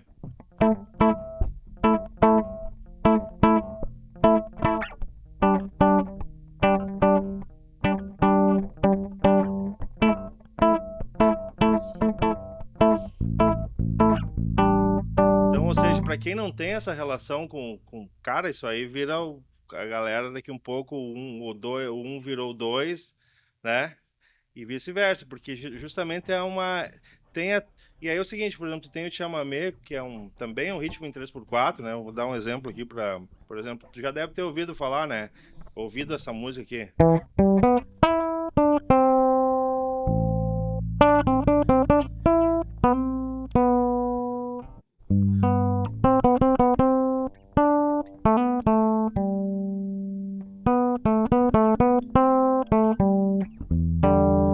Já ouviu isso aqui ou não? Não, o que que é isso aí? Isso aqui é uma música hiper conhecida nesse meio, que é Merceditas, né? Que é um chamamé muito conhecido se toca no Brasil inteiro. Isso que todo mundo conhece, que o Borghetinho, Renato Borghetti, já ouviu falar desse Sim, sim, já, acordeonista já, gaúcho, já, né? sim.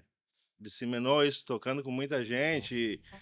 Então, ou seja, a gente estava tratando dessa questão da melodia. Esse tipo de melodia é uma melodia basicamente que gira na tessitura de uma oitava, né? Ó.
Então, Legal.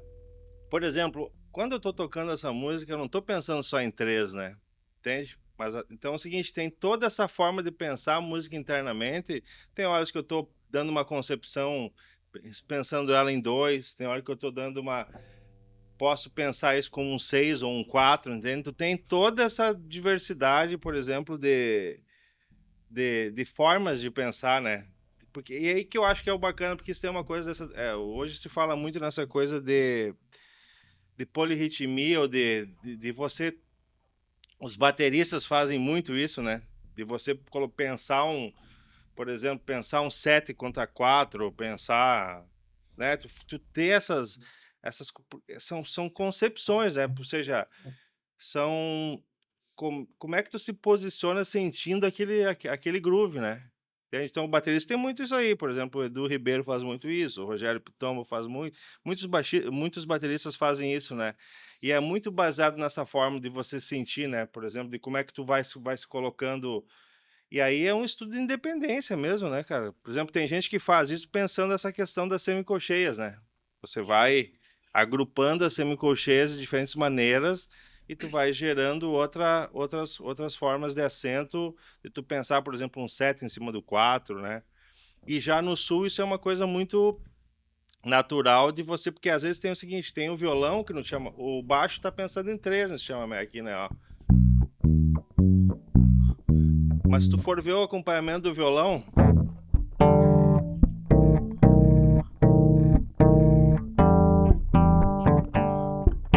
não é 3, isso aí é um 2, ele tá pensando um 2. 2, 2, 2, 2. Então, ou seja, dependendo do instrumento, a forma de pensar e sentir esse gênero musical é diferente, né? Porque Inclusive, o 3 é o que mais dá margem, eu acho, né, cara? Para você conseguir pensar. Por exemplo, quando você estava tocando em 3 aí, aquela música Question and Answer do Pat Metheny, tá ligado essa música? Sim, sim, sim. Ele usa muito essa semínima pontuada, né? Exato. Eu tenho, por exemplo, essa chacareira aqui, né? Por exemplo, tem uma melodia bem simples, isso aqui, ó.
Aqui um 6-5.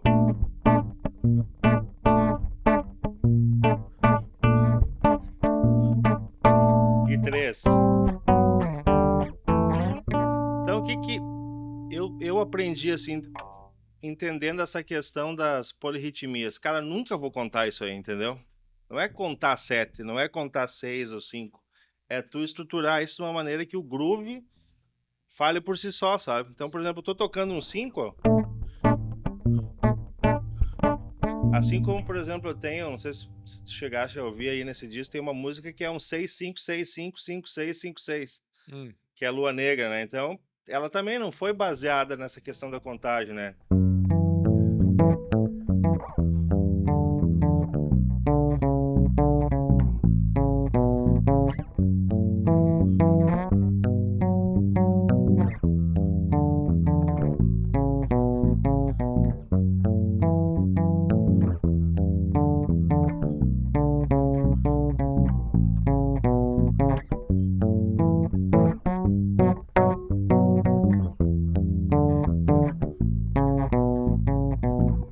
Então, o que acontece? Para mim, isso tudo vem dessa questão desse 3, desse 2, desse intercâmbio, dessa relação rítmica, métrica, sabe, que a gente tem lá no Sul. Essas coisas de tocar um compasso alternado fica mais para mim, né? Não posso colocar isso como para mim, foi a forma que eu construí meu aprendizado, entendeu, Matheus? É a forma que quando eu vou tocar um metro em 5, 7, eu não sinto dificuldade por causa disso. Porque tem essa base de audição construída dessa coisa, os instrumentos já tá trabalhando dessa maneira, sabe?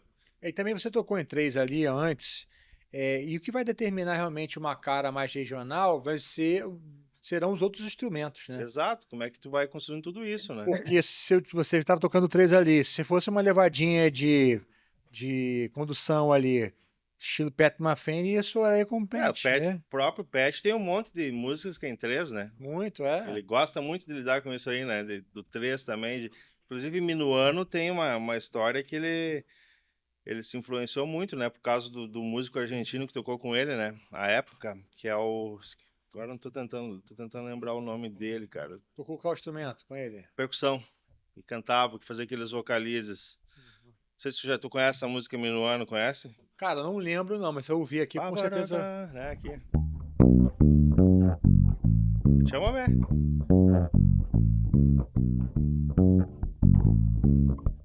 Porque minuano, o que é o minuano? O minuano é um vento, é uma corrente de vento que tem muito comum lá na região sul, sabe? Então, tipo, todo mundo fala o vento minuano, né? Tem muitas músicas que falam do vento minuano, né?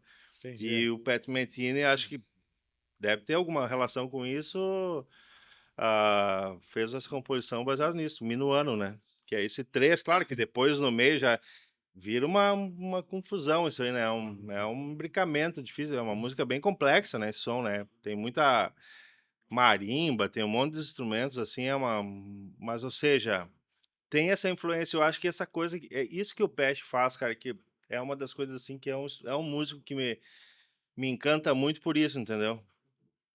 Pela forma como o fraseado dele, cara, tu vê que é um fraseado que é complexo, mas ao mesmo tempo tem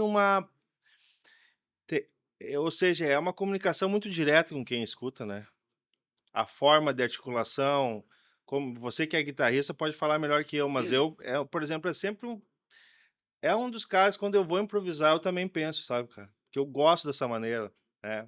Inclusive, teve uma época que eu estava estudando como é que ele articula aquela questão das tríades, de ficar subindo com as tríades, né, e descendo ali, que é uma frase característica que ele faz em todas as músicas, né? Então, eu acho que essas coisas aí, né, quando a gente músico começa a incorporar essas questões assim, né, cara, agrega uma coisinha aqui, uma coisinha ali.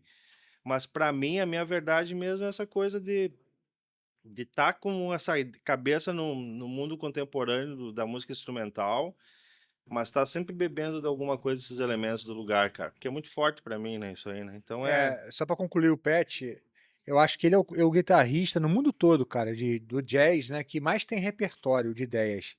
Se você for olhar, analisar os solos dele, você vai ver que ele é muito didático solando. Ele sai assim de repertório de concepção de frases. Ele está tocando uma coisa cromática, daqui a pouco ele vai para as tríades, daqui a pouco ele sim, vai para os ligados, daqui a pouco ele vai para algum tipo de concepção.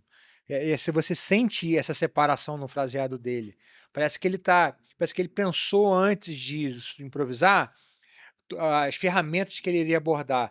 Eu digo assim, repertório de ferramentas, sabe? Tem sim. muita ferramenta, bicho, é impressionante. Tanto que se você observar ele tocando em trio, a concepção de improvisação dele é uma. Se ele toca em grupo, com um grupo maior é outra, né? Sim. Faz menos acordes, né? Então, isso é nítido no Pet mesmo, assim. Até nunca havia pensado sobre essa coisa, sabe que ele é um cara que deixa tudo mais pronto, não Não, deixa, não, né? eu não acho que ele deixa pronto, Mas não. ele tem bem claro como ele quer se colocar mesmo em cada contexto, Mas né? assim, eu já tive oportunidade de estudar com gente que estudou com ele. Sim, E então, assim, a gente já tocou muita ideia sobre essa mente por trás do Pet, né? O que, que ele pensa. A conclusão que eu cheguei é que ele é um cara, tipo assim, pô, nessa música, eu não sei se ele chegava a anotar, mas a impressão que dá é que ele, por exemplo, nessa música eu vou usar essa ferramenta, essa e essa. Vamos supor que dentro da caixa de ferramentas ele tenha 100 ferramentas. Sim, vai escolher o que que ele vai E usar em ele cada. vai separando, entendeu? O que, que ele vai usando, as ferramentas que são características dele. Você sente muito isso, cara. Quando você simplesmente vai improvisar em cima das músicas e você não separa as ferramentas, você vai pro lado que você sente mais aí no momento. Sim. Mas pode ser que para um álbum com 10 faixas, você acabe usando sempre mesmo que as mesmas Se ferramentas, repetindo, né? que são aquelas que estão mais disponíveis no seu play naquele momento. Então a impressão que eu tenho é que ele é um cara que pensa um pouco em separar, sabe? Porque ele é esse cara didático. Sim. Ele é esse cara que, quando o pessoal que estudou com ele separava em 12 tons por região. Esse tipo de estudo até que eu passo muito para os meus alunos é muito Pat Metheny, muito organizado. O cara não sai de uma aula dele, tipo assim, o que que eu vou estudar? Não, cara, sai de uma aula sabendo exatamente, ele vai estudar as escalas naquela região, passando por 12 tons, só numa corda, só em duas, entendeu?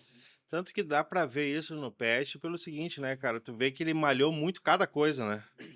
Tu vê que se ele vai tocar tríades, ele explorou aquilo, né? Sim. Não foi um estudo básico de tríades, não, o cara explorou, né? Então, então acho que os cromatismos a mesma coisa, né? Então acho que tem que ter realmente ser um cara realmente muito focado assim para estudar, né? E isso é realmente uma coisa que faz diferença, porque tu vê que é um cara que tem argumento sobrando, né? Você pega, por exemplo, um Pat Martino, sempre que ele improvisa, ele vai para um caminho que você já sabe qual que é, que são das linhas bebop que ele tem. Sim, Né? E como ele é verdade. pensa. Você não fala um caso, nossa, quanta ferramenta.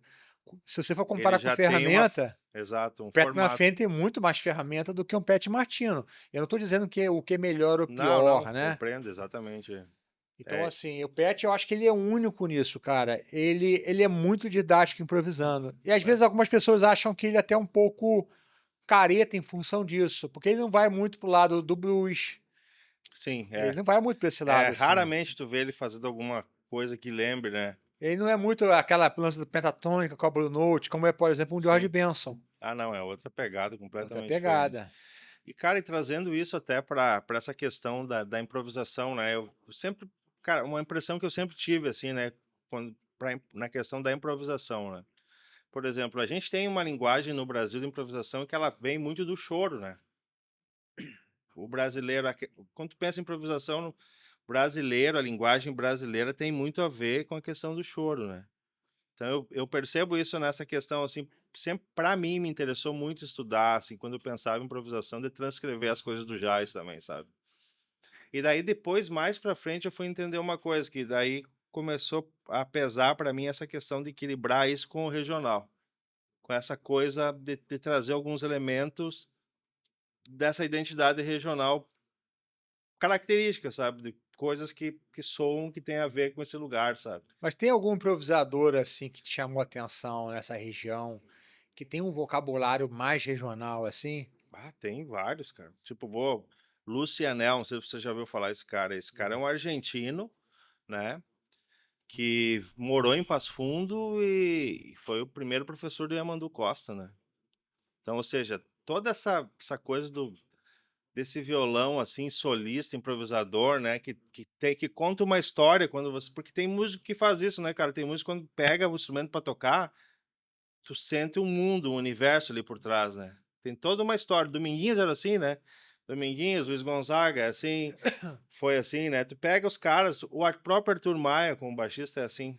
Tem um universo por trás ali. Tu escuta o som do cara, tu vê que tem uma história por trás disso. E tem outros músicos que não conseguem passar isso. Pelo menos pra mim, a minha impressão é essa. Eu escuto alguns caras e digo, não, cara, aí tem. Dá pra te contar os caras que tem atrás. Aí tem fulano. Dominguinhos, tu vê Luiz Gonzaga junto com ele ali, entendeu? Aham. Que nem o Lucianel, tu escuta o Lucianel, tu vai ouvir esses caras que dessa cultura paisana, Atahualpa e o Punk, né, que é um grande compositor argentino também que trabalhava com esses gêneros. Cara, o som do Atahualpa tá no Lucianel, entendeu? E aí eu escuto o Yamandu Costa, eu escuto o Lucianel, entendeu? Eu não tem como eu ouvir a Yamandu e não sentir essa coisa desses caras que vieram antes dele, entendeu? Então eu acho que isso pra gente que é música é muito importante, né, cara? A gente ter essa coisa assim de quando você toca, que, cara, que história tu tá fazendo aí, né? Quem que tu tá o que que tu representa, né? E acho que aí vem muito aquela coisa da identidade que tu vai construindo no teu som, né? Eu acho que isso é coisa importantíssima, cara. Não é quão rápido eu toco uma escala, quantas escalas eu sei, como eu aplico em cima dos acordes. Não. É audição, é conexão com o lugar, com o ambiente, com uma cultura. Tudo é isso, cara. Pelo menos para mim é o que eu vejo assim que me aproxima de eu construir alguma coisa com mais verdade, assim, sabe? Quando eu tô fazendo, quando eu tô compondo, quando eu tô. E depois eu lembro que uma época eu me afastei bastante, assim, Matheus, de tocar com os grupos regionais, assim, sabe? Porque teve uma época que tu, quando é jovem, é estudante, tu cansa, né? Ah, eu quero outras coisas, não sei o quê. Cara, depois, passado esse tempo, eu fui entender o quanto era importante aquilo ali, sabe? Eu retomei de volta isso, sabe? Comecei a fazer questão de tocar nos grupos, nos festivais nativistas que tem lá no Sul, inclusive agora daqui uns dias eu vou tocar um festival com os artistas lá do Sul, entendeu? Uhum. Aquela música regional, assim, sabe? Porque, cara, isso me alimenta, entendeu? E alimenta meu imaginário para eu estar criando as coisas que eu quero na concepção que eu quero, fazendo esses diálogos, esses contrapontos, sabe? Então acho que o músico ele precisa disso, cara. Ele precisa ter conexão com algum lugar, com alguma coisa, né? Tem gente que é o mundo, que é o universo gospel, né? Tem gente, mas tu tem que, é importantíssimo pro músico isso. Da onde você vem, né? Qual é a tua história? Sabe? Teu som tem que contar essa história, né? Eu acho isso muito importante, assim, cara. Não, vai ser assim, inclusive ouvindo os teus álbuns assim, eu vi os 2 últimos, né, mais recentemente, e uma coisa assim que dá para ver é esse lance, dá para sentir que tem uma coisa regional, mas ela tá bem dissolvida dentro dessa linguagem mais moderna. Às vezes é até difícil de você, distinguir que tem alguma coisa regional ali, né. Não é uma coisa que tá muito na cara, É. né. Não, e é exatamente essa a minha intenção. Que na realidade é o seguinte, eu preciso. eh, Como é que eu vou dizer isso aqui? Esse regional, essa cultura desse lugar, ela é um ponto criativo para mim, sabe? É um ponto de eu estar buscando ideias, informação. Agora, isso não precisa estar nitidamente disponível de forma, como é que eu vou dizer assim, escancarada no som, né? Não, você tem que estar sendo diluído. A intenção é justamente essa, que é até interessante você me apresentar isso, porque acho que eu estou conseguindo. Que eu lembro que as primeiras composições que eu fazia, cara, era regional pra caramba, entendeu? Sim. Era um som hiper regional. E depois, com a medida que o tempo ia passando, eu disse, cara, mas é isso que eu não quero. Eu quero que exista esse tempero, mas ele não pode ser a única coisa, né? Ele precisa dialogar com, com tudo que eu estou fazendo e vivenciando de outras questões, né? Eu acho que, cara, é por isso que eu acho que o jazz ele possibilita isso. Não sei como é que é a tua concepção, por exemplo, quando tu está compondo, tá gravando, como é que tu tem pensado isso? Por exemplo, no meu caso, isso é o que me nutre, assim, sabe, cara, na criação, assim. Eu acho que para mim é a mentalidade do jazz, né, a mentalidade da liberdade no improviso. Eu sou um cara que eu não consigo montar improviso, pensar assim: "Pô, deixa eu montar um aqui". Tem vários caras que fazem isso muito bem, por exemplo, o Kiko do Roupa Nova, tem solos memoráveis. Então ele foi um cara que, ao longo da vida dele, ele construiu essa mente de preparar um solo e solos icônicos. Sim. Ele ficou bom nisso, né, cara.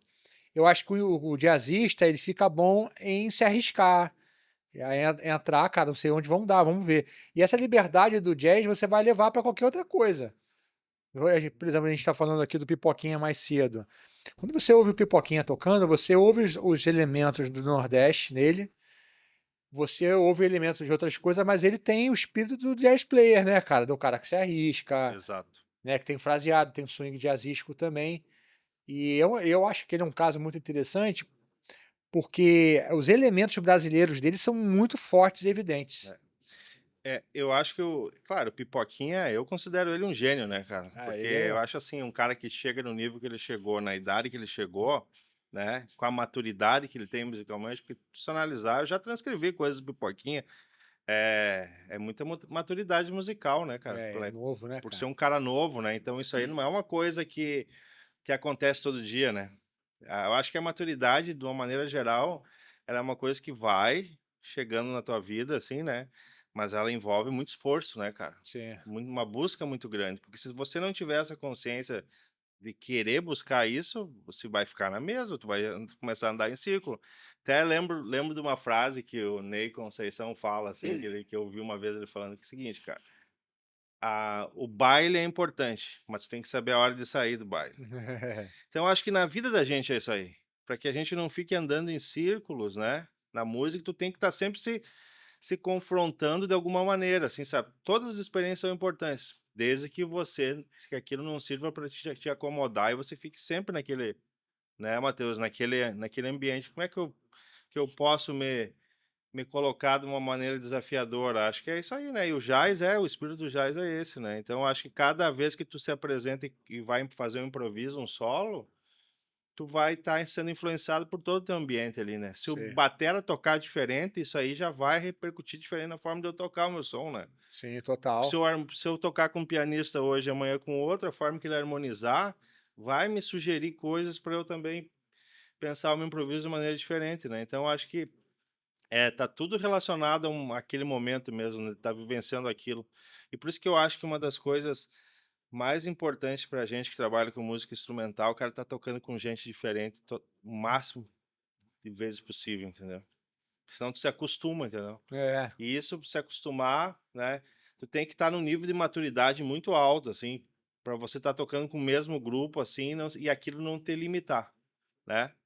Agora, enquanto o cara tá nessa busca de desenvolver, tocar com músicos diferentes, sentir como cada um faz as coisas, harmoniza, improvisa, né, interage, é muito importante, né? E como que você pensa nesse lance de ego, perfeição? Qual que é a sua concepção sobre isso aí? Cara, eu acho que o ego, se tem alguma coisa que pode atrasar o músico, é o ego, né? É. Você já lidou E com isso de uma maneira mais, vamos se dizer assim, intencional? de você se refere, por exemplo, a estar me policiando, assim, nesse É, sentido? por, Ou eu, já vivenciar com outros eu, músicos? eu acho que o ego ele pode vir de várias maneiras. Ele pode vir através de um comportamento social mesmo, pode vir também através da maneira de tocar, né? Cara, eu vou te falar uma coisa, assim, ó, que eu lembrei agora, assim. Eu acho que, infelizmente, no nosso meio da música instrumental, do jazz, tem muito ego, cara. E como tem uma coisa, assim, que não é, que é velada, cara, assim, nesse nosso meio, que é o seguinte, cara, essa coisa do cara não querer se ver vinculado com pessoa X, Y, Z, entendeu? Acho que Não, explica aí, tem que muito que essa coisa, assim, que muitos músicos, cara, assim, ó, se tu não é um cara que talvez esteja naquele mainstream que tu já é conhecido, cara, o cara não quer se vincular contigo, entendeu?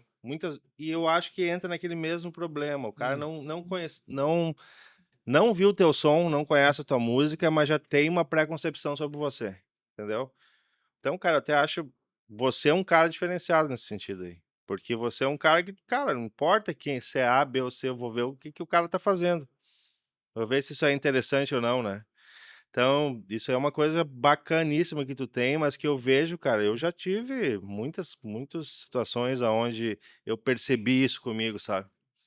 Tinha que provar, parecia, sabe? Provar que aquilo que eu ia, que aquela questão de estar tocando com aquele músico, sabe? Que o cara podia confiar, o que, claro que existe uma coisa de confiança no som, música Sim, instrumental. sim, sim. Mas uma coisa é tu pré-conceber o cara, né, antes, né? Eu nem ouvi nada do cara e já colocar: "Ah, não, esse cara aqui não serve para trabalhar junto, para fazer um som", vice-versa, né. É tipo assim, às vezes você diz que o nome precede muitas vezes, assim, se o cara tem um grande Exatamente. nome, tudo bem. Já tá tranquilo, já tá Ah, tá. resolvido, né. E eu, por exemplo, como eu sou um cara que eu não tô no Rio, não tô em São Paulo, não tô numa grande capital, cara, o que vai garantir, o que é o meu selo de validade é meu som, entendeu. Por exemplo, um dia eu venho fazer um show no Rio. Cara, o que eu espero é chamar um músico daqui que o cara escuta o meu som e diga: "Não, cara, eu me identifico com esse som, não me identifico, posso tocar, não posso", entendeu. Agora, muitas vezes o cara nem te responder, olhar, ver que não te conhece e não tá nem aí, né, cara. Eu acho uma coisa triste, assim, do meio, assim. Eu acho que a música tem que mudar, cara. A gente tá no mesmo barco, né, cara. A gente precisa colaborar. A gente, cara, é uma co o mundo é isso, é uma corrente, né, cara. Se tu não estender o braço, a mão pra alguém, E outra coisa, às vezes, cara, eu te ajudo aqui, não é, tu não precisa esperar que você, eu não preciso esperar que você vai me ajudar, entendeu? Mas de alguma maneira, alguém uma hora vai te estender a mão, entendeu? Eu acredito muito nisso, cara, nessas coisas. Que Sim. tudo que a gente propaga, cara, de alguma maneira volta pra ti, entendeu? Então, Aqui, por exemplo, no programa, cara, eu acabo fazendo agenda sozinho isso, né? Algum momento eu vou até contar com alguém para fazer isso. Mas todo mundo que me manda, eu vejo, cara. Às vezes pode passar alguma coisa, porque às vezes tem um volume muito grande, às vezes é uma semana pesada, às vezes passa a mensagem, né? Mas eu sempre vejo. E eu também não fico iludindo muita pessoa, não. Se eu acho que não é o momento, que não tem a ver, eu falo também, claro. entendeu? E também eu acho que você foi um cara inteligente nesse sentido que você, quando você me mandou mensagem pela primeira vez, você já veio com uma proposta de alguma coisa que você poderia oferecer, sabe? Pô, olha só, cara, eu tenho isso aqui, o lance da música do Sul, tal, tal. É como se fosse uma cabeça de assessor de imprensa.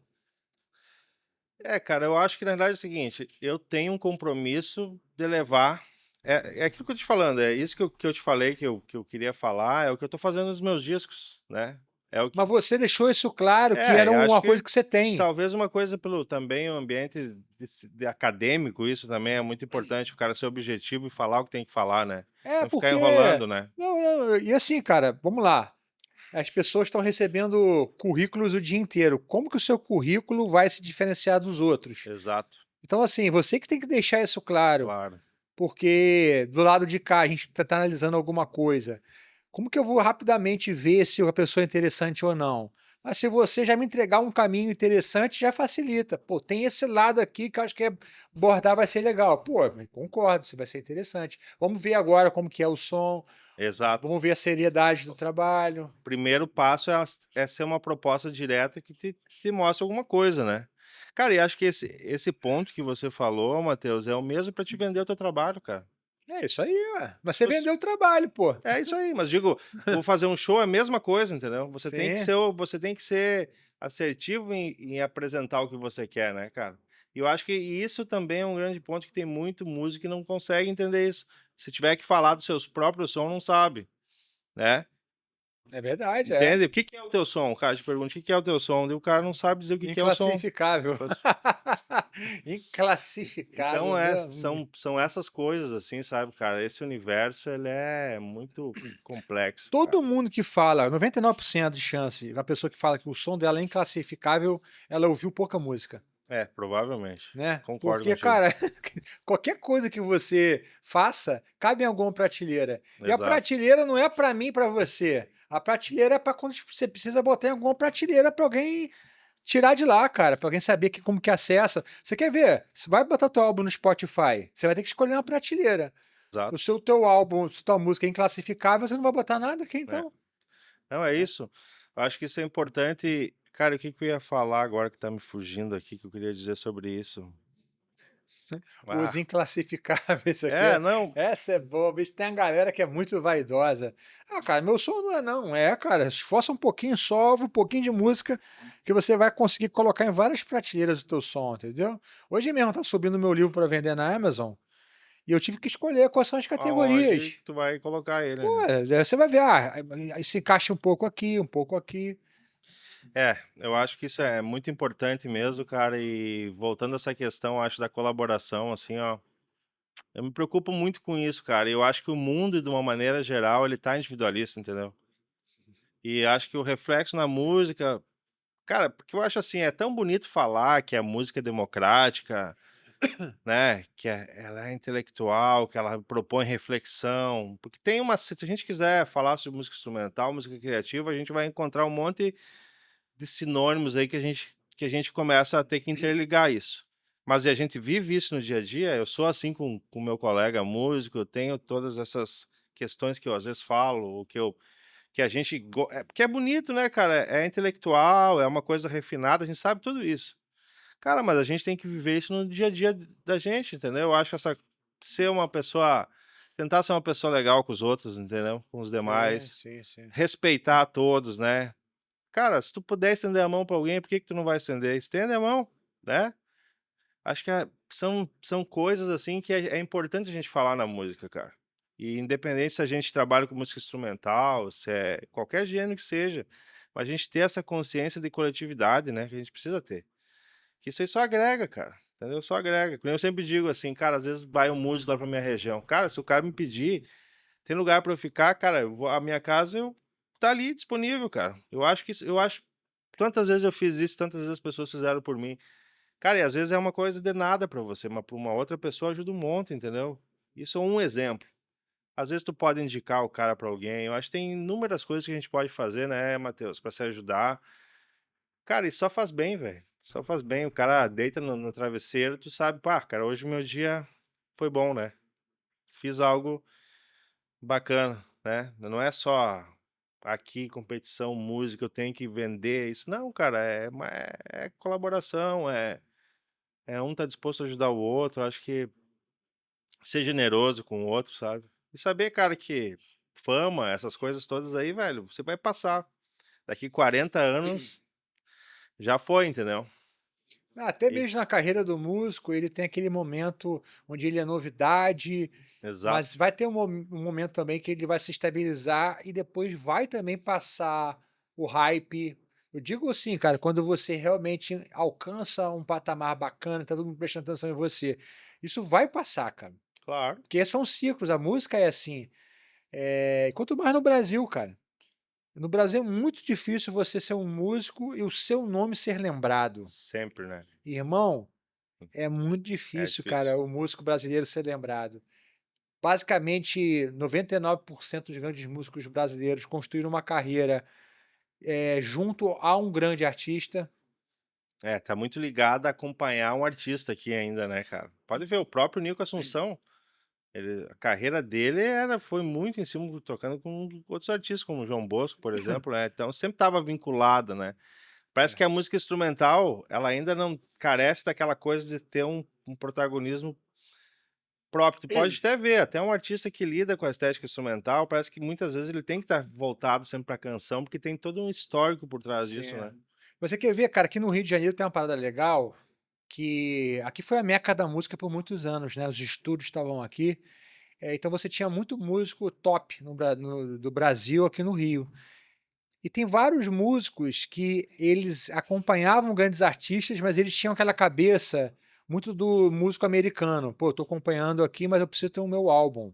Preciso ter minha carreira em paralelo. Eu posso citar alguns aqui, por exemplo, Ricardo Silveira, Ah, Torquato Mariano, sim. que os caras não têm 2 álbuns só, não tem alguns. O Ricardo Silveira é um cara que construiu uma baita Tem carreira uma carreira, tocando. né? O Hélio Delmiro, É, o Hélio o próprio Nico estava falando. Arthur, né? O próprio Arthur Maia, né? Arthur.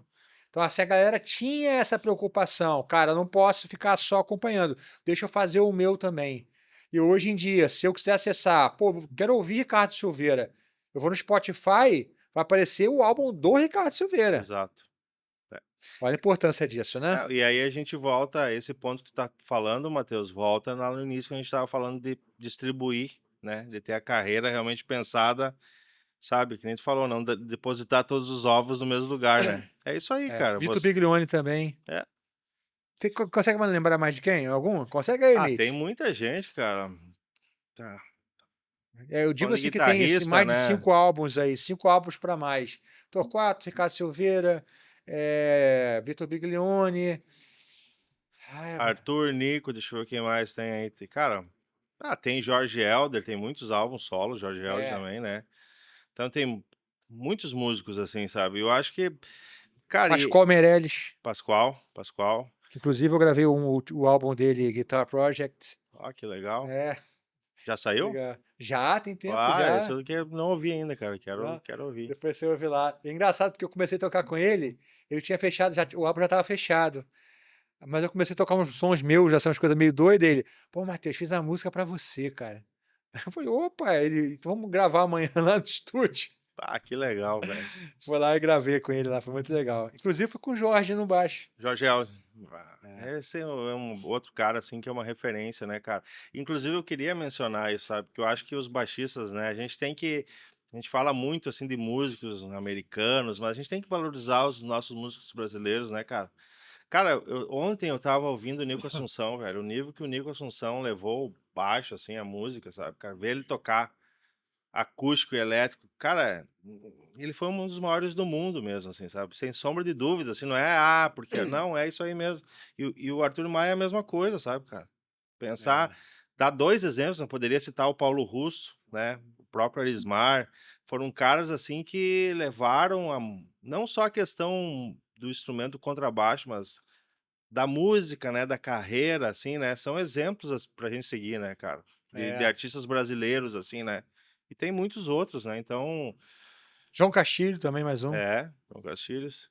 Ah, e daí, claro, lá no sul tem, né? Tipo, por exemplo, se você não conhece o Alegre Correia.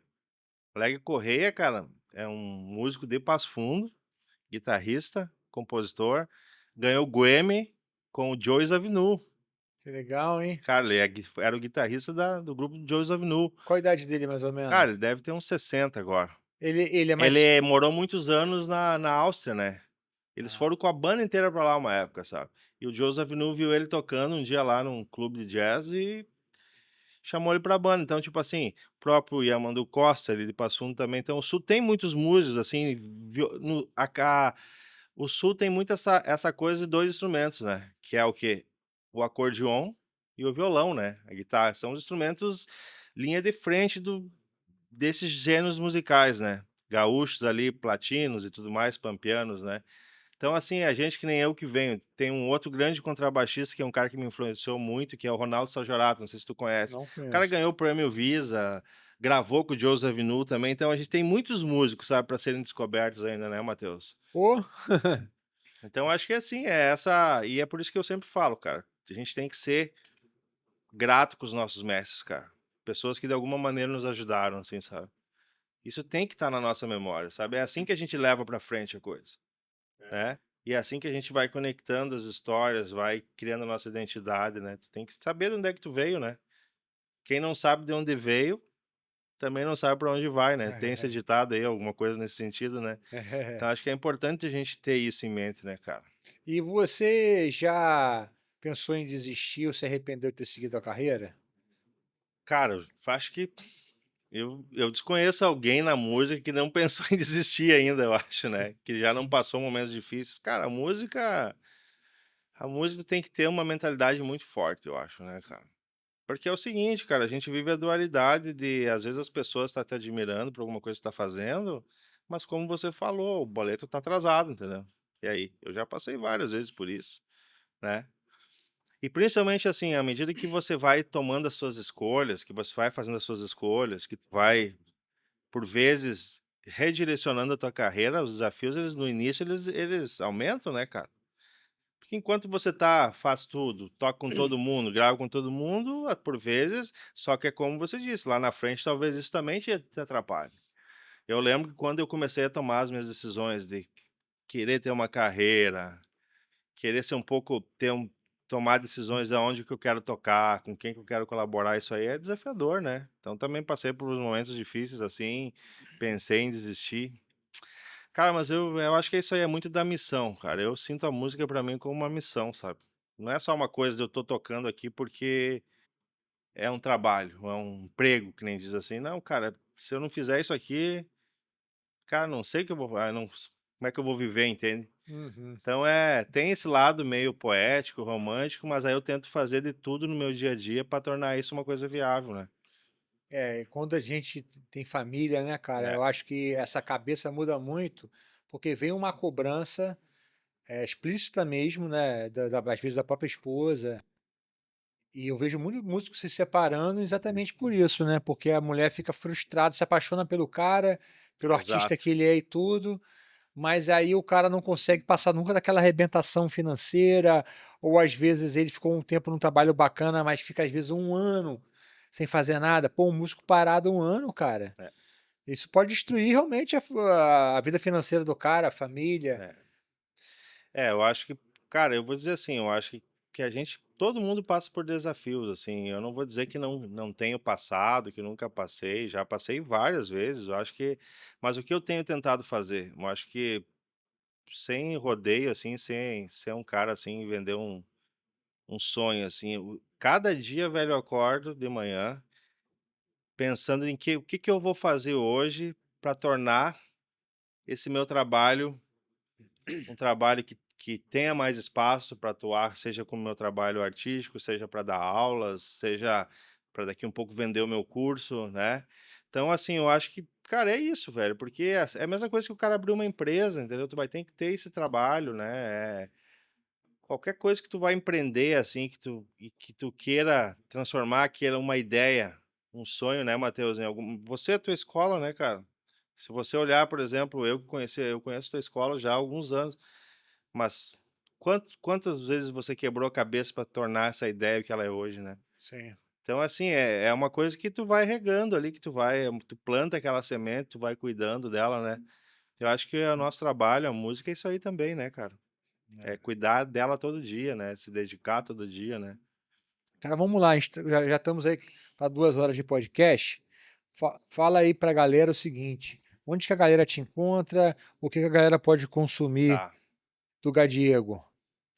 Bom, gente, no meu tem o site, né? www.gadiegocarraro.com. Lá você vai, se quiser contratar meu show, lá tem. Se quiser comprar livro, curso, lá tem. Eu tenho um curso online, chama Fundamentos do Baixo, que é um curso assim que eu tentei buscar fazer um preço super acessível, assim, né, Matheus? E tentar entregar o mínimo, assim, para a pessoa, para o cara que quer estudar, às vezes nunca teve oportunidade de pegar aquele curso e poder, assim, ter uma ideia básica como tocar o instrumento.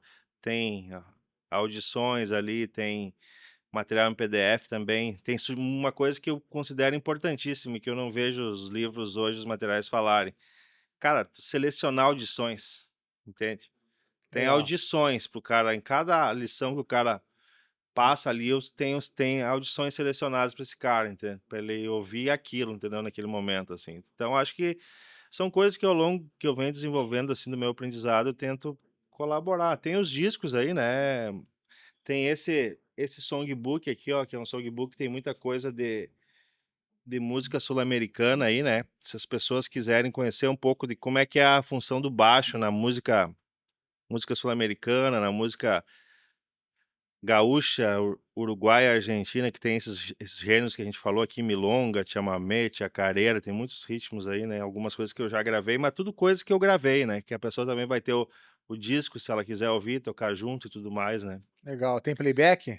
Tem os links também, tem os links, exatamente.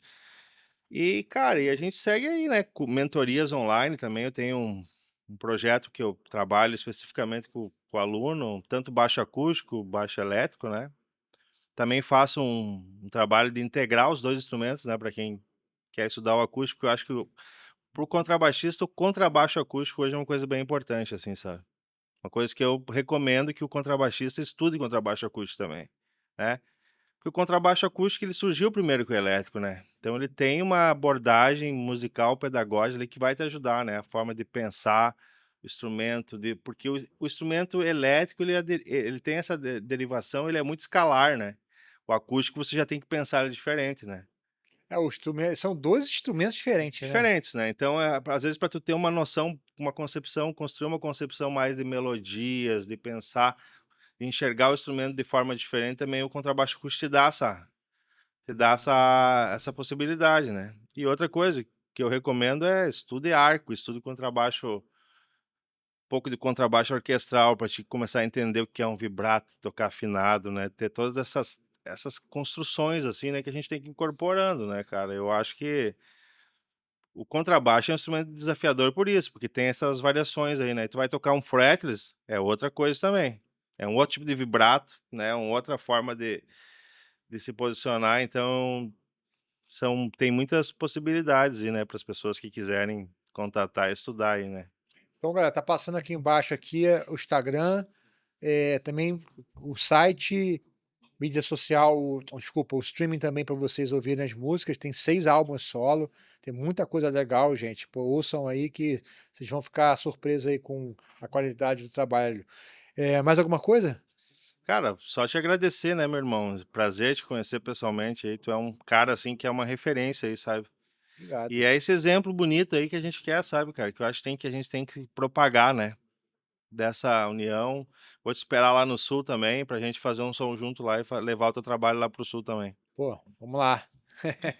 Prazerzão, tá querido? Deus Prazer é meu, abençoe meu você irmão. aí. Igualmente, cara. Galera, obrigado pelo carinho de vocês. Até o próximo Starling Cast. Deus abençoe a todos. Abraço!